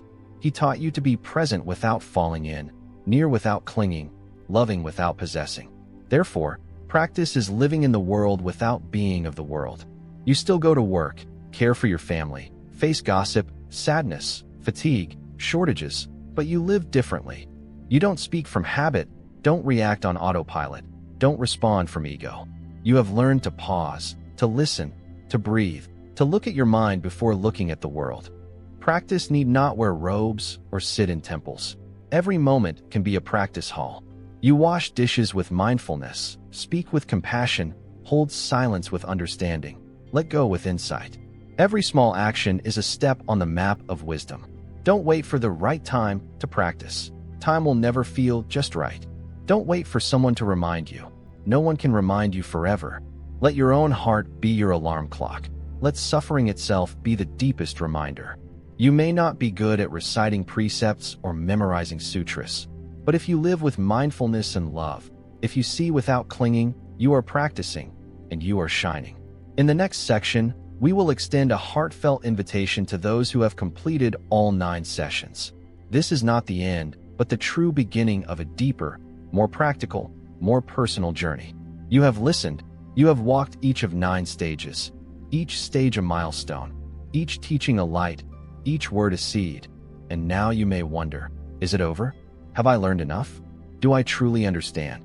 The answer is no, because everything you've heard so far is merely an introduction, a glimpse, not yet living. It is a map, not yet the road itself. You know, but have you lived it? Have you practiced it? Have you woven it into every breath, every reaction, every choice? So this is not an ending but the real beginning. No guide needed, no praise or blame required, no credentials or spiritual achievements necessary. You simply take each step sincerely, quietly, steadily. Begin by turning inward, even 5 minutes on a busy day. Sit quietly, no phone, no role, just you and awareness. Begin by noticing what you are thinking, what you are feeling, and from where you speak, from love or from fear.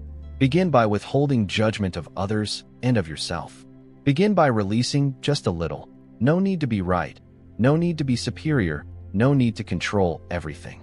You will find the path truly begins there, in a place unseen by others but known to you, in a place with no spotlight, but where your mind begins to glow. Live, not merely learn. Embody, not merely understand. Listen, not merely speak. Lighten, not merely let go. You need not know all the teachings. You need not practice long. You need not attain any proof. You only need to be honest each day, awake each moment, loving in each act, quietly illuminated in your own life. That is the deepest, truest journey. No one can walk it for you. In the final concluding section, we will sit together in silence to distill one truth. Wisdom is not a destination, but a gentle light that accompanies you throughout life. So long as you keep it breathing, keep it alive, keep it shining. You need not become anyone special. You need not have a title or spiritual accomplishment. Wisdom is not like fireworks. It is not ecstatic trance. It is not some mysterious state. It is a quiet, steady glow, like moonlight, that is enough to illuminate a lifetime. You will not notice the exact moment it began to shine. You will simply wake one day having blamed someone less, argued less, listened more with your heart. No one will praise you. No one may see your change, but you will know, because something has shifted within you. Wisdom needs no affirmation. It simply needs to be tended each day. You need not light up the whole world. Just don't let your own light go out. When someone hurts you, breathe instead of reacting. That is a moment the light endures. When others quarrel, you step back, not out of fear but out of discernment, knowing what to hold and what to release. When faced with choices, choose neither out of fear nor of desire, but with the clear, loving mind of the awakened. Such is wisdom, not a sudden attainment, but something cultivated, sustained, and grown in everyday decisions. You practice not on a mountaintop, not in formal meditation, not by chanting alone, but by living with the light within, in moments no one sees. When you smile more gently, when you pause one extra moment, when you turn inward instead of fleeing outward. And if you keep that light alive every day, with every act, every step, then even without knowing all the teachings, without belonging to any tradition, without ever having heard the word wisdom awakening, you are living the way. Heartfelt closing.